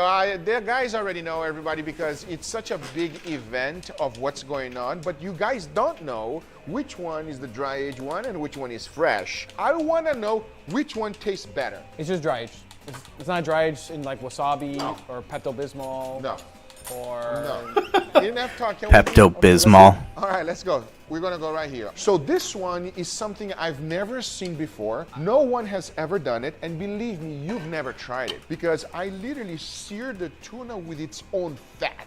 You seared tuna in tuna tallow? Yes. Enough talking, let's give it a go. Cheers. Cheers. Oh, wow. Yeah, you can't go wrong with that. That is so soft. Not fishy at all. At all. Has such a delight saltiness in the meat. It tastes really, really good. Like these guys are saying, not fishy at all. And it kind of like reminds me of almost Wagyu, how it just melts on your tongue. I agree with him in certain parts, but I felt more sweetness because of the tangerine. Yeah. Yeah. So the tangerine was a little more overpowering, but you can tell the meat was very soft and tender. That is delicious. Yes. Let's try the next one. All right. Let me know. I want to know which one you guys like best. Go for it, Sebastian. It smells a little different. Not in a bad way at all. No? It's just me, or does it smell like garlicky to me? It smells amazing, everybody. It has a stronger smell for sure. All right, let's give it a try. Cheers. Cheers. Cheers. Oh, wow. Is that softer? Yes. The meat is more flavorful, so the tangerine not as powerful. Yes, correct. So now it's a way better combo. I choose this one hands down. This one here, the tangerine might overpower because it's so delicate on the first one. On the second one is just a delicious combination of both. I like that second version more. I feel like there's a more powerful flavor that's concentrated on the crust, specifically for me. I really like how much tender it is. All right, so we all agree the second one was way better. All right, second one definitely won. Now let's try the second one. This is more my style here, Google. This is your style. Do what you need to do. I'm not even gonna do for you. You guys do it. I'm gonna put that on a cracker, dude. Give me your true, honest opinion. Cheers. Cheers. Oh, wow. Yeah. The thing that shocks me the most, guys, is how soft and tender that tuna is. I like it quite a bit, and the little texture of the cracker itself, it's awesome. All right, can we dig into the next one? I want to know. Please dig in, guys. Let's give it a try. Cheers. Cheers. How does it become more tender? It feels like a puree almost. Yes, slightly too soft. Yeah, it's weird. It doesn't feel, you don't need to bite it to rip through the fibers. It just feels like the fibers are so tiny and so separated and so soft. Just putting it on your tongue already starts melting and disintegrating in your mouth. I'm intrigued here. What do you guys think? Which one do you like better? I've been tending to the second dish all the time. I don't know if that means anything, but the second dish always seems more tender, just better. In terms of flavor, I don't feel much of a difference, but you can definitely feel the difference in the texture. I think this one is softer, and I like that more. It doesn't even feel like fish. It's like a dip. Okay, last one with the kiss of the dragon. Yes? This yeah. sounds exciting. All right, let's go. Please dig in. Well, give me your true, honest opinion. Cheers. Cheers. That is heaven, everybody. That one is at a whole nother level. The little sweetness from the sauce, the charcoal flavor. Oh, it's so good. This one has had the boldest flavor out of anything we've tried so far. This one is right in your face. That meat is so tender and soft with very slight fishy flavor. This is It is, I would say that. A little more fishy compared to the others. And obviously the fattiness. This one is the fattiest one of them all. That is amazing. I want to try the last one. Yes. All right, let's see. Please, dig in. Hopefully it doesn't disappoint me. Cheers, everybody. Cheers. Whoa, whoa. Yes. That's probably one of the best bites of bluefin tuna I've had forever. It is delicious. Wow. It's so tender and juicy. Now, there's a little crust, and that crust helps with the texture. Yes. Similar to the first dish we tried, I feel like the biggest difference for me in terms of flavor is on the crust. I feel like the crust is tastier. I don't know how to say it. So it's fair to say that the second one is a winner? I think so. I think this is a winner. So believe it or not, we all chose every single time the dry-aged one. Bluefin tuna is in a world of its own. Guys, that's really good. Huge shout out to Riviera Seafood Club for providing the tuna for us. It was an incredible experience. And if you guys want some fish, check them out in the description down below because this tuna was on a whole nother level. And I could not finish this video without saying thank you to Chef Taka, a true master. It's an absolutely insane day in the world of Magic the Gathering. There has just been a massive mega leak of upcoming cards from Edge of Eternities. Wizards of the Coast might be considering calling in the Pinkertons on this one. Magic. I am a wizard! History. I'm an old wizard! The magic historian. My bones hurt. Greetings! Owners of fine luxury cardboard rectangles, my friends. I hope the day finds you well because we have gathered for a wondrous installment of Mega Magic News.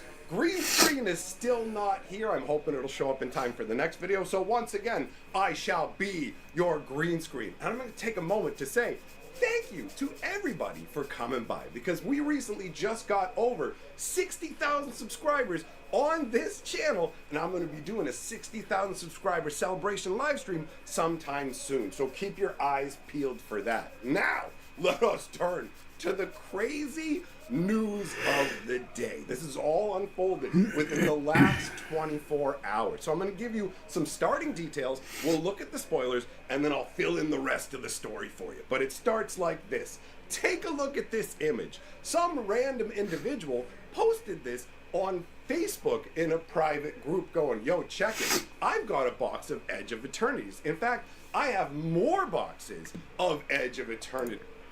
Oh man, Hasbro's gonna send the Pinkertons to fucking murder this guy. That's why they're covering his name. Dude's gonna get murdered. Chat, you have no idea how. Does chat know about the Pinkerton situation? And this was for a dog shit set, let me tell you. This was like 3 years ago. The March of the Machines epilogue packs. Motherfucking some dude had purchased some packs before he was allowed to buy them from Target. Target was like, yeah, just throw these up on the fucking shelves, and somebody was like, new set that hasn't been released yet, and so he buys the packs. And like within days, they send armed Pinkertons to this guy's house. Like, if it were me, I definitely would have had some gun. I would have been like, they would have been like, yeah, we're here to pick up your Magic the Gathering cards. I'd be like, stay right there at the front door. Go inside, grab a gun, and then blast everybody to Kingdom fucking Come.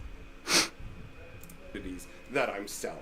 And you look at it and go, okay, so this guy's already got his hands on booster boxes, and he's even got a particular card shown there saying, here's one of the cards from the pack. I'm only showing this card. I know some of you guys are saying, hey, prove that what you have is legitimate by showing us something we haven't seen, but I don't want to spoil anything for anybody. So that gets posted, and everybody starts going nuts trying to figure out what's going on. And then for probably about 12 hours, there was complete radio silence. And then all of a sudden, this massive blast of spoilers, just a huge stack of cards, showed up. So what we're going to do now is take a look at that stack of cards, and then we'll talk about the breakdown of this leak and the blowback and what Wizards of the Coast is most likely to do about it. Okay, so spoilers now. Here, my friends, is the tantalizing pile of Edge of Eternities. Some of the cards give a ton of information, some give a tiny bit of information. Up at the top, we've got Virulent Silencer, which is a 3-cost artifact creature. There's another part of the leak that actually shows the power and toughness, roughly, so it looks like this is a 2/3. And it says, whenever a non-artifact creature you control deals combat damage to a player, that player gets 2 poison counters. So poison counters are back, and in a big way. Because understand, that silencer is not legendary, which means you can have multiples of these out. You have 2 of them out. Now every artifact creature that connects gives 4 poison tokens, or counters I should say. Now obviously there's the fact that you can't like run this crazy out into the field by using tokens, but still, that is some incredible poison power. I remember when poison started out in Magic way back in the day with Marsh Vipers, where you'd pay 4 mana for a 1/2, and if it managed to get through, then your opponent got 2 poison counters, and that was it. And this is a 3-cost 2/3 that makes all of your artifact dudes into poison monsters. It genuinely feels like something you could slap into an artifact creature deck that doesn't have any concept of poison at all, and just goes boom. Now my guys are all about poison, right? Obviously, it's not as powerful as Infect because it's not going to shrink down creatures, but that is a banger uncommon. And now we will start to move downwards here. We've got Dual Sun Technique. Can't really see anything on that card except for one word, has. But I feel like I can easily predict what that card actually is. 1 white and 1 for an enchant creature, and it says enchanted creature has double strike.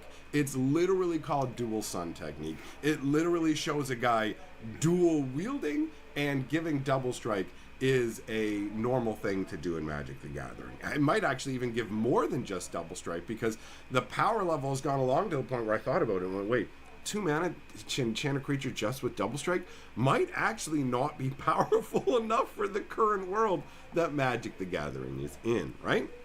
Then we've got the Biomechan Engineer, which is this gold guy right here. This is the full, clearest view you're going to get out of any card in this league. So, a blue and a green for a 2/2. When this creature enters, create a lander token. So this set is introducing new mechanics, new token types.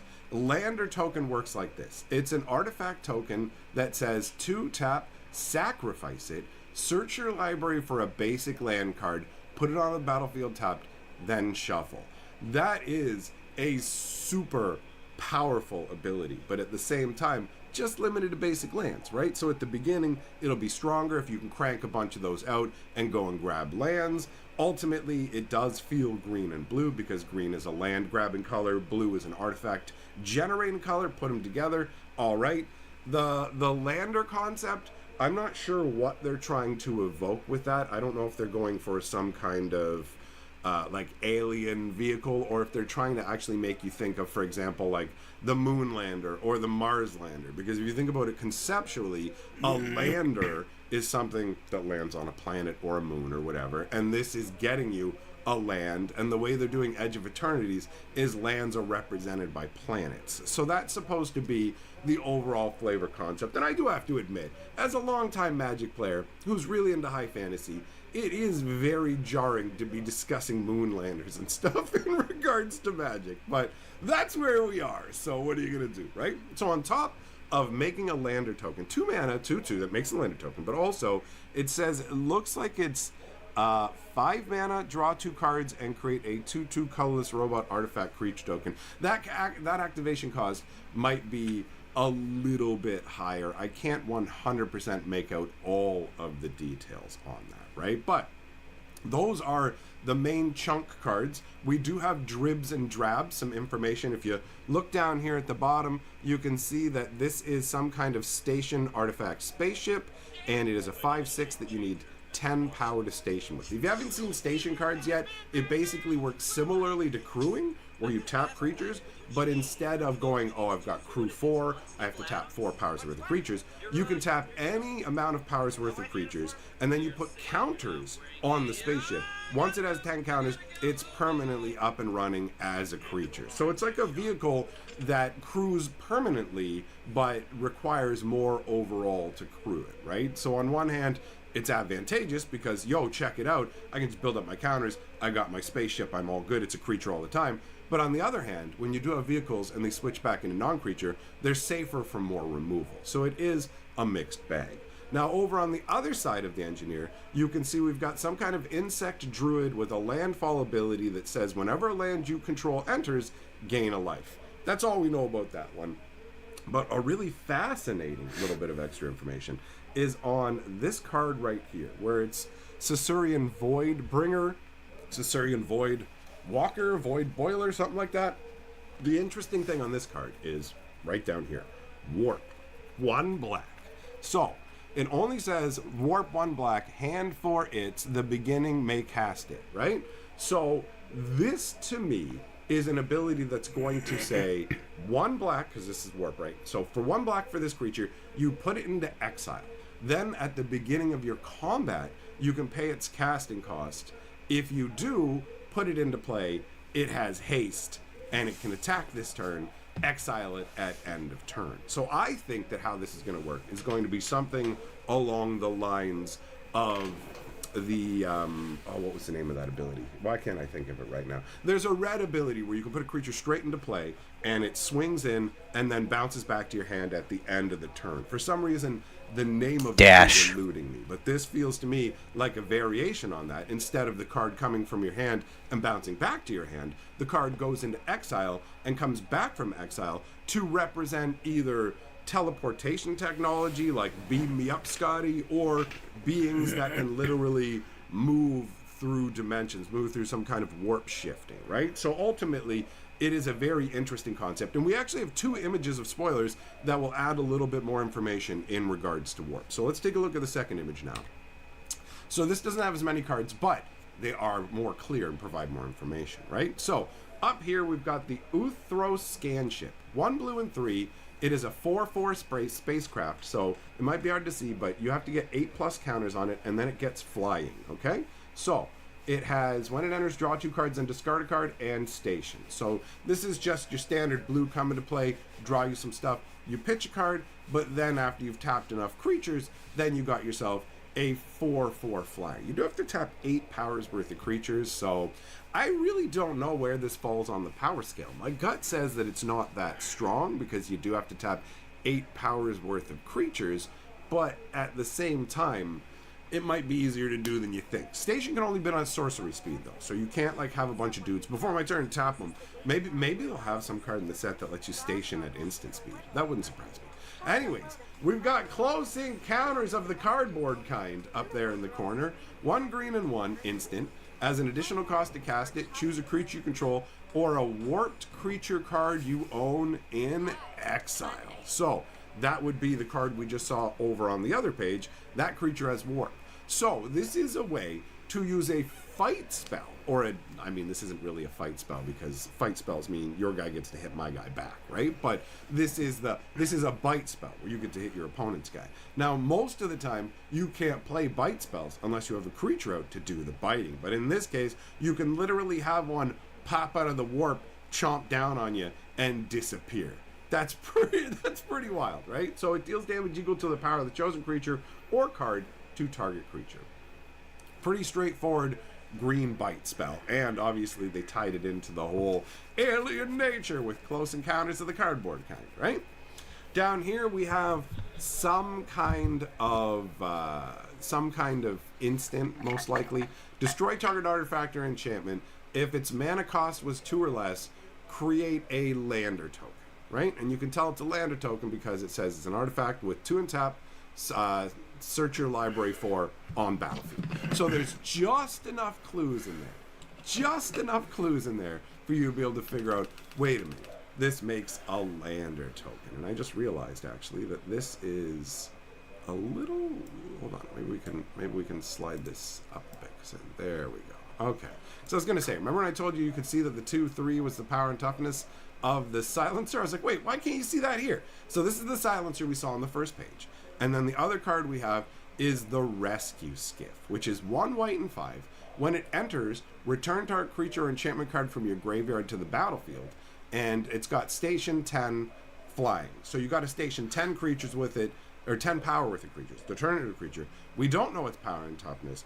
And this is, I guess, alien resurrection technology. The same stuff they used on Xavier in the X-Men cartoon. Don't worry, kids, don't be sad. He's not dead, but he does have to go to another world forever, so it's almost the same difference. Anyways, that covers all of the leaks. So now let me explain to you the insanity of these leaks. Absolute craziness, right? Looking at all the stuff that's in there now. Some of the more astute amongst you might have noticed something. All the cards that are there all happen to be uncommons. Literally every single card.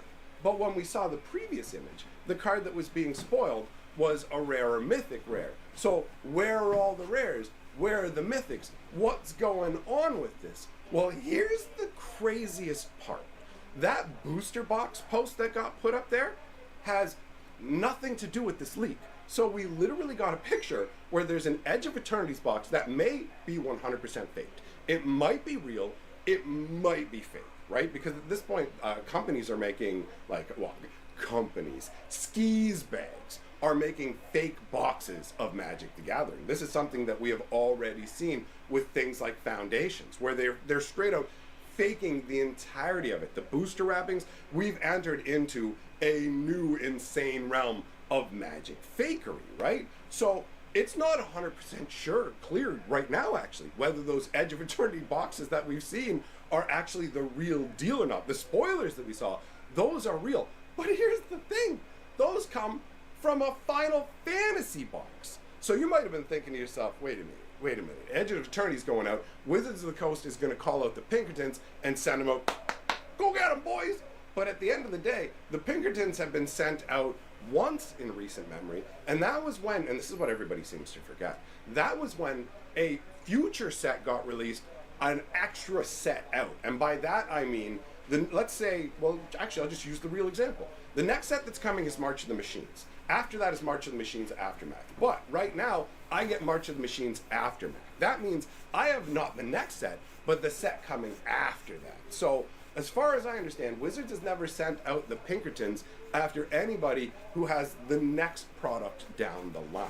But it could turn out, I mean, they won't send the Pinkertons out to reclaim the products. That doesn't mean they don't investigate product line issues. Let's be real. Wizards of the Coast cranks out products at such an insane pace that it's totally very, very plausible that a bit of Edge of Eternities could have got mixed in somewhere and got shipped out early and gotten somebody's hand. We literally saw it with March of the Machine Aftermath before March of the Machine had even come out. So if that can happen with a set further down the line, obviously this can happen. But when it comes to the box stuff, for now, that is unproven, whether it's even legitimate. But these spoilers that we've seen straight up came out of a Final Fantasy box, and there's precedence for this. This is not the first time that we have seen batches of leaks like this, and actually even like batches of entire uncommons. The most recent time that comes to memory for me was when Modern Horizons 3, it was Modern Horizons 3 spoilers, right?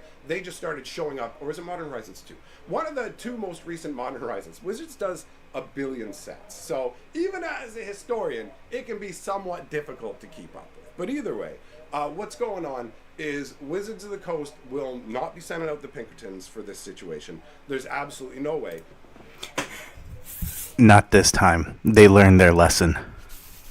We've already seen previous sets have situations where all the uncommons, or maybe not all the uncommons, but a good number of uncommons somehow make it into, like, it's the previous set. Basically, whatever the next set is, you get it this way. Some people think from a conspiracy standpoint, and they go, oh, this Wizards of the Coast getting free marketing, bro. You know what I mean? Like, we're all just hyped about it. What's going on? This is just Wizards of the Coast playing the super slick game of getting us hyped. But at the end of the day, I absolutely believe it's production issues, right? Look at Tarkir.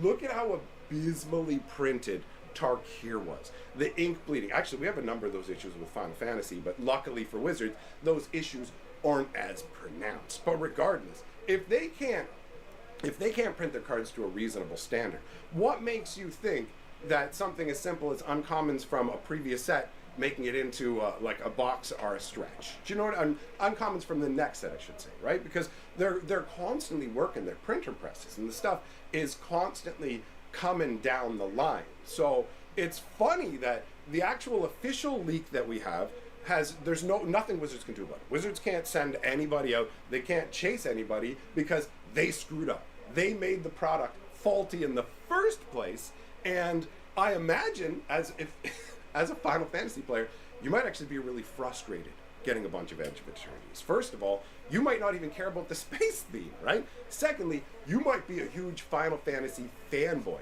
Thirdly, Final Fantasy boxes are expensive. They have a higher casting cost. They have a higher monetary cost because of Wizards licensing fees, right? So you have a situation where you paid for this hype product, which is difficult to acquire right now, and you got a whole stack of the uncommon. So I don't 100% know whether these ended up in the hands of a Super Magic fan who was super excited to get them, or they ended up in the hands of just a confused Final Fantasy fan. But the fact that the cards that we looked at, if you saw, they were just thrown into a pile. This isn't some Magic player going, all right, let me set these all out and make them look all nice and show everybody, right? Like, so I don't know, man. I find it hilarious considering that Wizards of the Coast already has so many problems, and now they're just going, you know what, let's accidentally leak a bunch of stuff and make the Final Fantasy product lesser at the same time. But I do have to say, I'm genuinely curious about some of the stuff they're doing with this. The Lander tokens, whatever.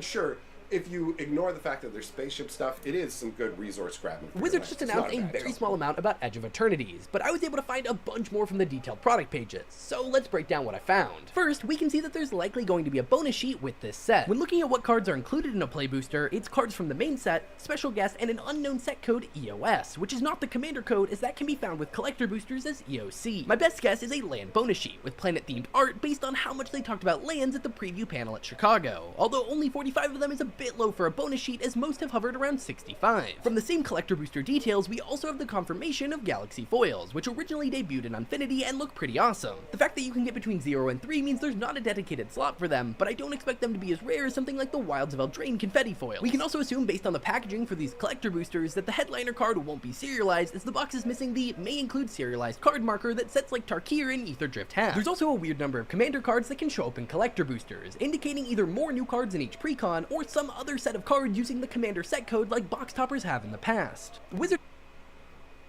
Forrest, you've been talking to me a bit about Pokemon lately? Right now, what seems to be happening is there is a huge collectible chase for a Pokemon product. I think it's been going on for quite a while, but this set, Prismatic Evolutions, really sort of sparked it up again. And what I'm seeing as an outcome of this is that the majority of people that are interacting and buying these products and buying these game pieces are not actually playing the game. Distraction makers. This was actually, I guess, sort of a warning from Richard Garfield about Magic, is that if it ever became too much of a collectible and not enough of a game, then it sort of starts to cease to function for a variety of reasons that we'll get into.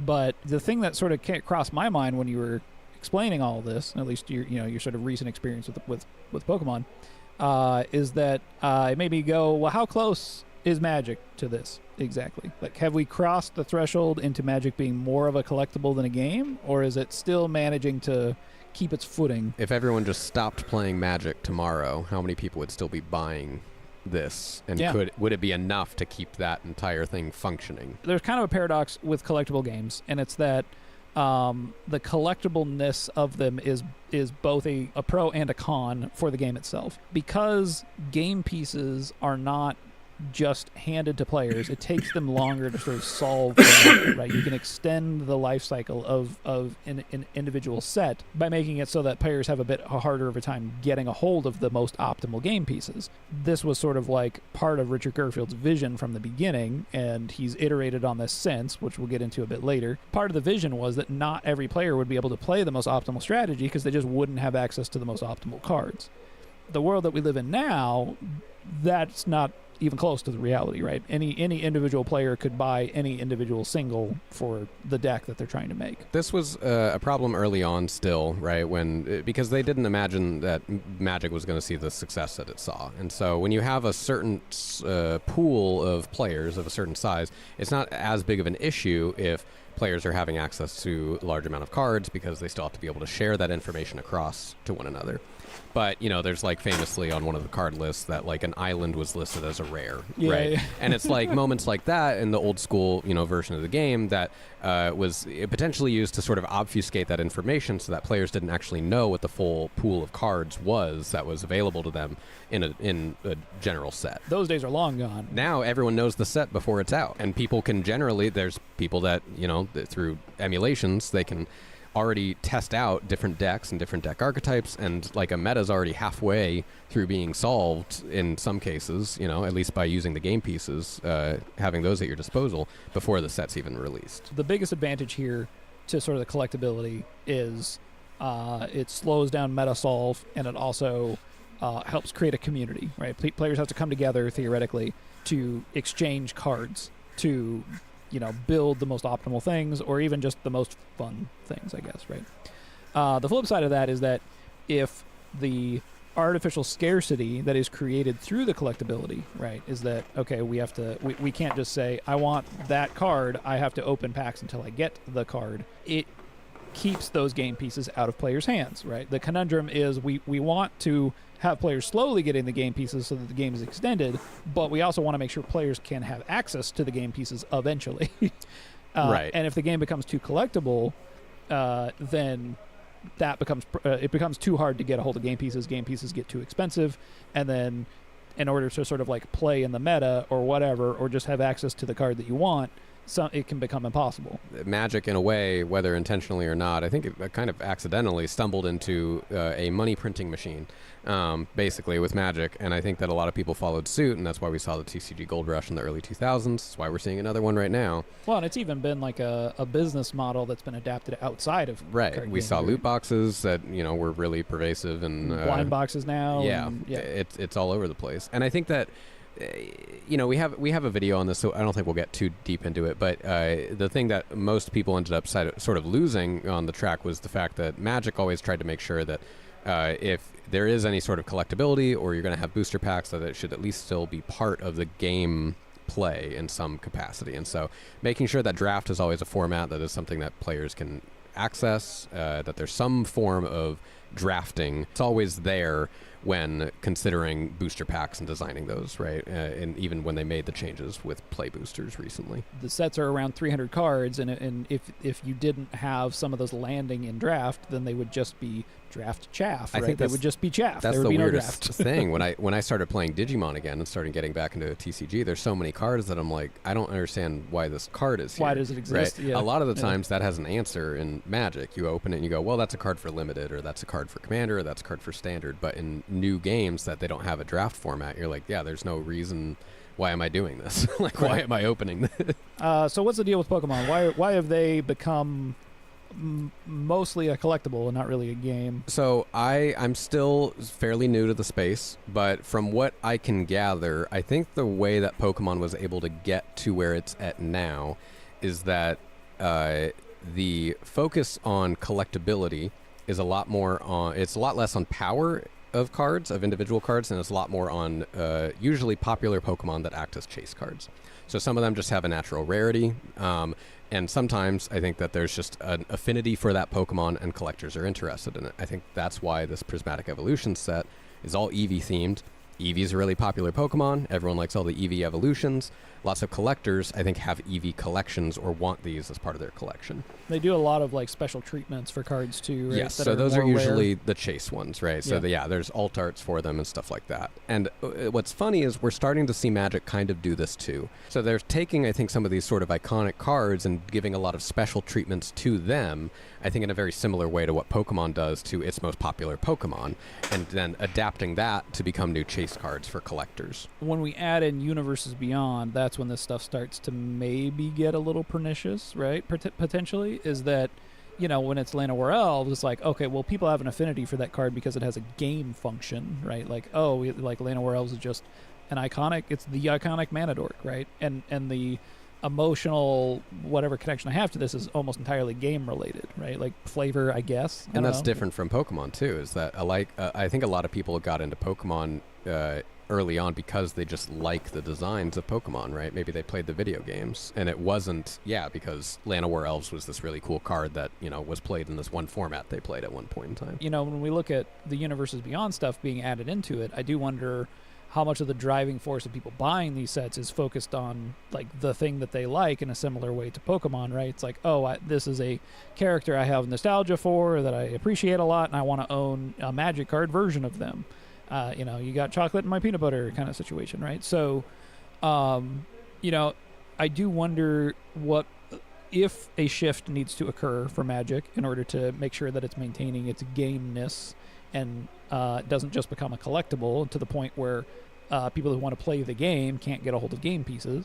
And I think, you know, we're seeing some of that shift already. The special treatments, serialized cards, collector boosters. There's a bit of weirdness, though, with the collector booster. When we kind of looked at the math, it seems that if collectors are only buying collector boosters and not buying regular boosters, there's sort of less cards overall are getting put into the player base, potentially. Assuming that it was them choosing to buy a collector versus a regular booster. Yeah.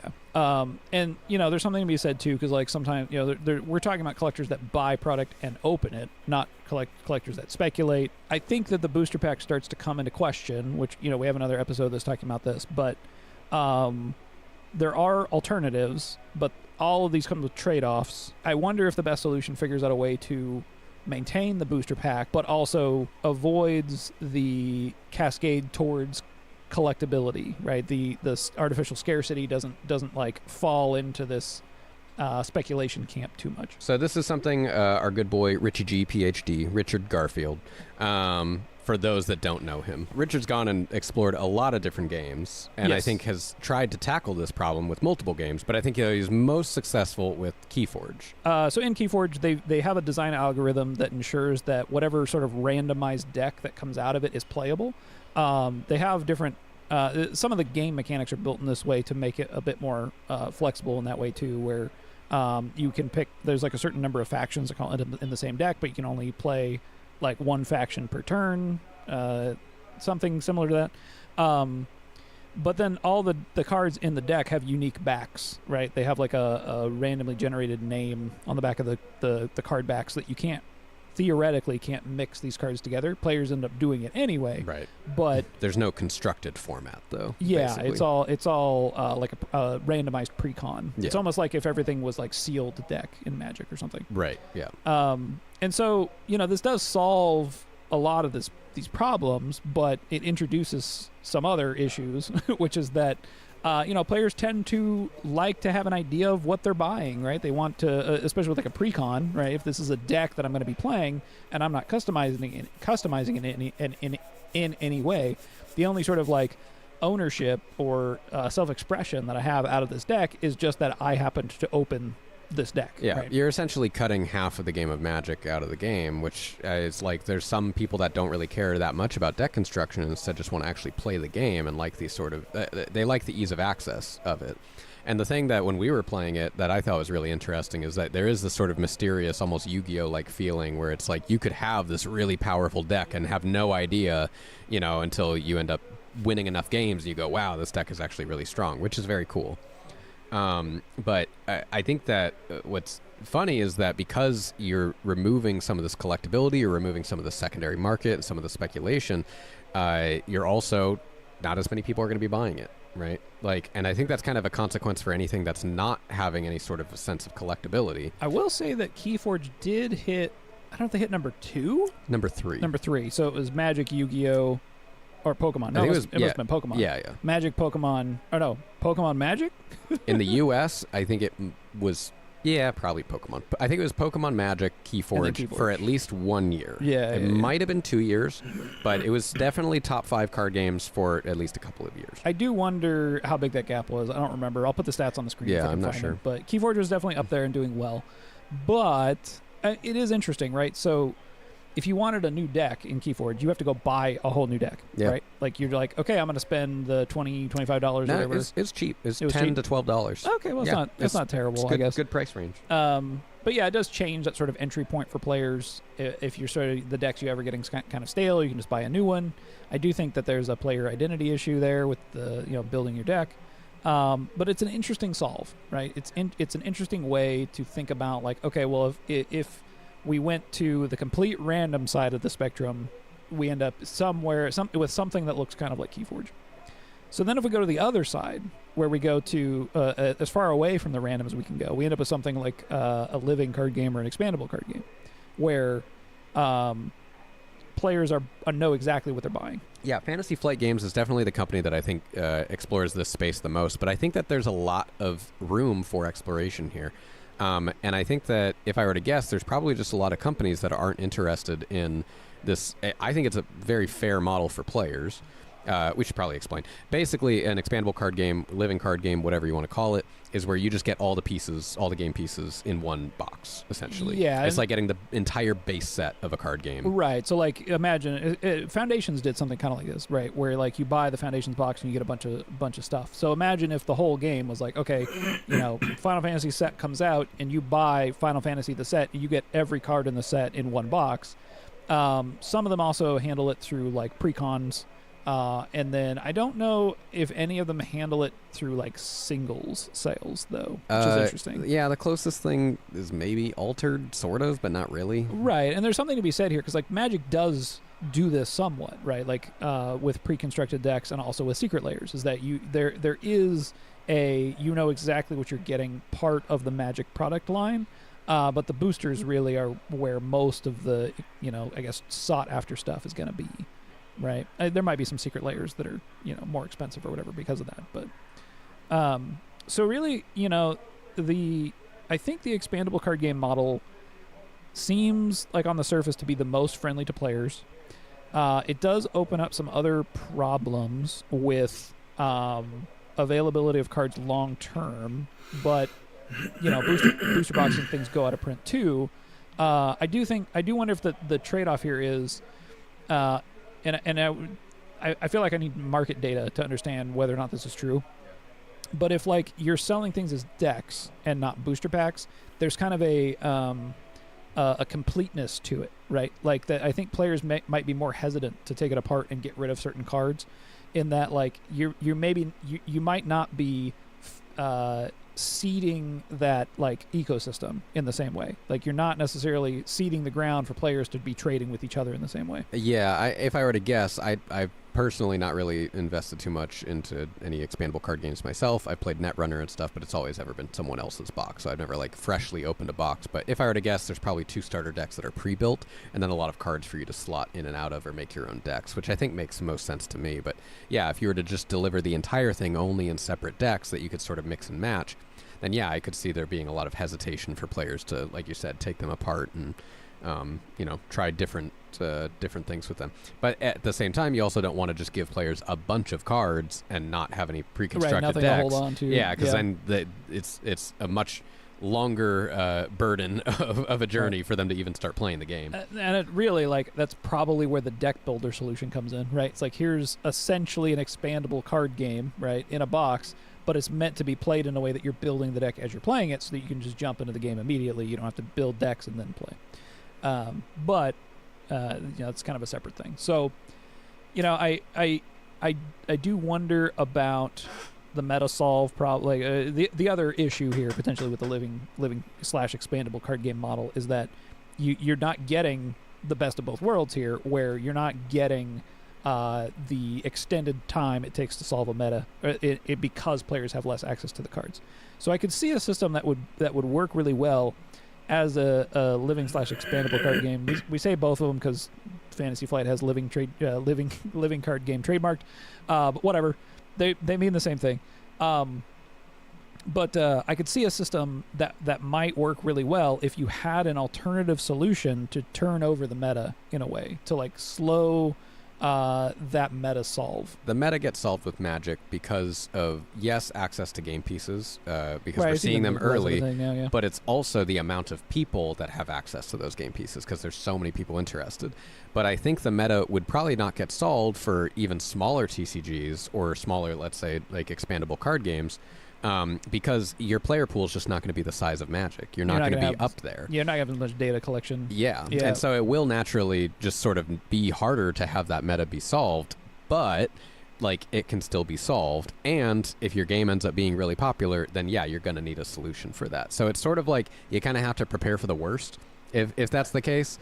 But it's not a bad idea if you don't expect your game to have a humongous player base. Right. And I think the key point for innovation here with like living / expandable card games is that if there was a way to do something that's kind of similar to a deck building game that is like helps keep players in a fresh meta somehow, right? Something built into the game systems that is helping to maintain even just with a single box of cards, a fresh meta. Yeah, you kind of need to have some sort of a I don't know what to call it other than like a negative force, right? Pushing variance on the deck construction. Negentropy? Yeah, sure, negentropy. That's the term that we have on the channel. You can go see our video on negentropy. You're right. Something that is, or no, it's actually a force of entropy. Rather, oh, okay. Negentropy is the other thing. Okay. Yeah. We don't even know. So yeah, you're right that you need to sort of potentially design in some additional force of like sort of entropy onto player strategies so that they can't keep moving the game towards a solved state. Which is funny because I think it just goes so much against that idea of giving players agency and control over a constructed format, right? I think a lot of people, especially from just the origins of TCGs, have this idea of total control, especially with Magic, complete control over, you can put anything in your deck. It could just be a pile of mush, pile of lands, whatever, and you can still play it like that. It just might not be a good deck. And sort of offering or pushing this other sort of outside rule for deck construction, I think can deter players that want that agency. And we see it with Keyforge, right? If people are still going against Keyforge, which is literally a game that is saying you cannot do this, like they're still doing it anyway. Yeah, and people are still going to do it anyways. What are some sort of lessons that we can take away from this for working on future games? I think the biggest one for me is that it does seem like players are sending the signal that they want to be able to just buy the cards that they want, right? When we look at the way that sort of decks are built now this is, again, really enfranchised players, very really casual players. I'm not sure if it's the same way, but expandable card game model, I think it's almost the most customer friendly, but you then are losing that. Yeah, you basically need that system to maintain some kind of a force against Metasolve. So. Yeah, I think that Magic, again, is just it's a unicorn, right? Its existence is completely very unique, right? It coming in and doing multiple things so well. Having this sort of justification for booster packs and how they're constructed, as well as having this constructed format, and it working for 30 years is just, it's borderline impossible that it ended up this way, in a miracle. But I think that what you usually, not positive about this, but what I wouldn't be surprised seeing the market go is start to have a little bit more of these sort of siloed options for players. The people that are interested specifically in draft, specifically in constructed, specifically in just the gameplay. Keyforge being one of those that is kind of coming out that has seen a lot of success. Think of it as the player base of people that play Magic that are not interested in deck construction, that are not interested in draft, not interested in Commander and any of these other formats. They're only wanting to play the game. It got a lot of players, right?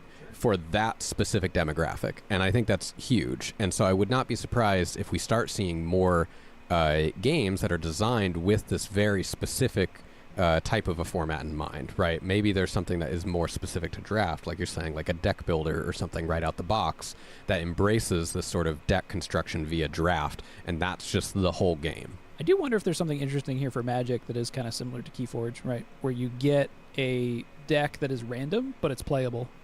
Jumpstart sort of approaches that, but I wonder if you could do that as a like a complete product. That's kind of interesting. I think it'd be fun. I think Foundations would have been a good one to do do that with. If you enjoyed listening to us talk about the state of Magic the Gathering and why it's probably doomed, please feel free to give us a little like and a subscribe, maybe a comment down below. Let us know if you got the Moonbryon from getting all these Prismatic Evolution ETBs. Am I right, people? Because Forrest didn't. I didn't. If you want to continue the conversation, you can join our Discord. The link is in the description below. Thanks for watching, and we will see you next time. Bye.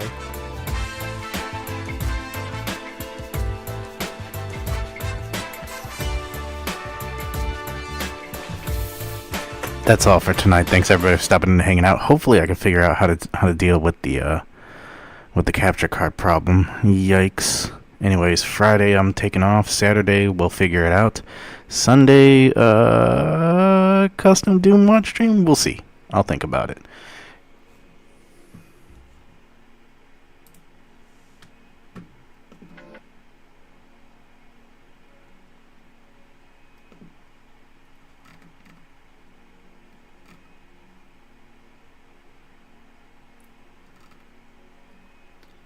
Oh, chat, I just might buy 3D Send PC. Oh my goodness. Hold up, chat, don't leave just yet, don't leave. Get a load of this. Get the fuck a load of this. It's a 3D Nintendo emulator. Nintendo games in 3D.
It's got a 40% launch discount, chat. I think I'm going to buy it.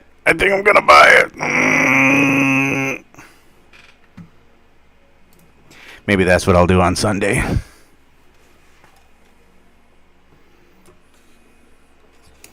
Again, Bugs, Bobtron, Boshi, Cactus Lad. Anybody else? Ah, yes, Chucky too. Everybody who announced their presence. Thank you guys all so very, very much.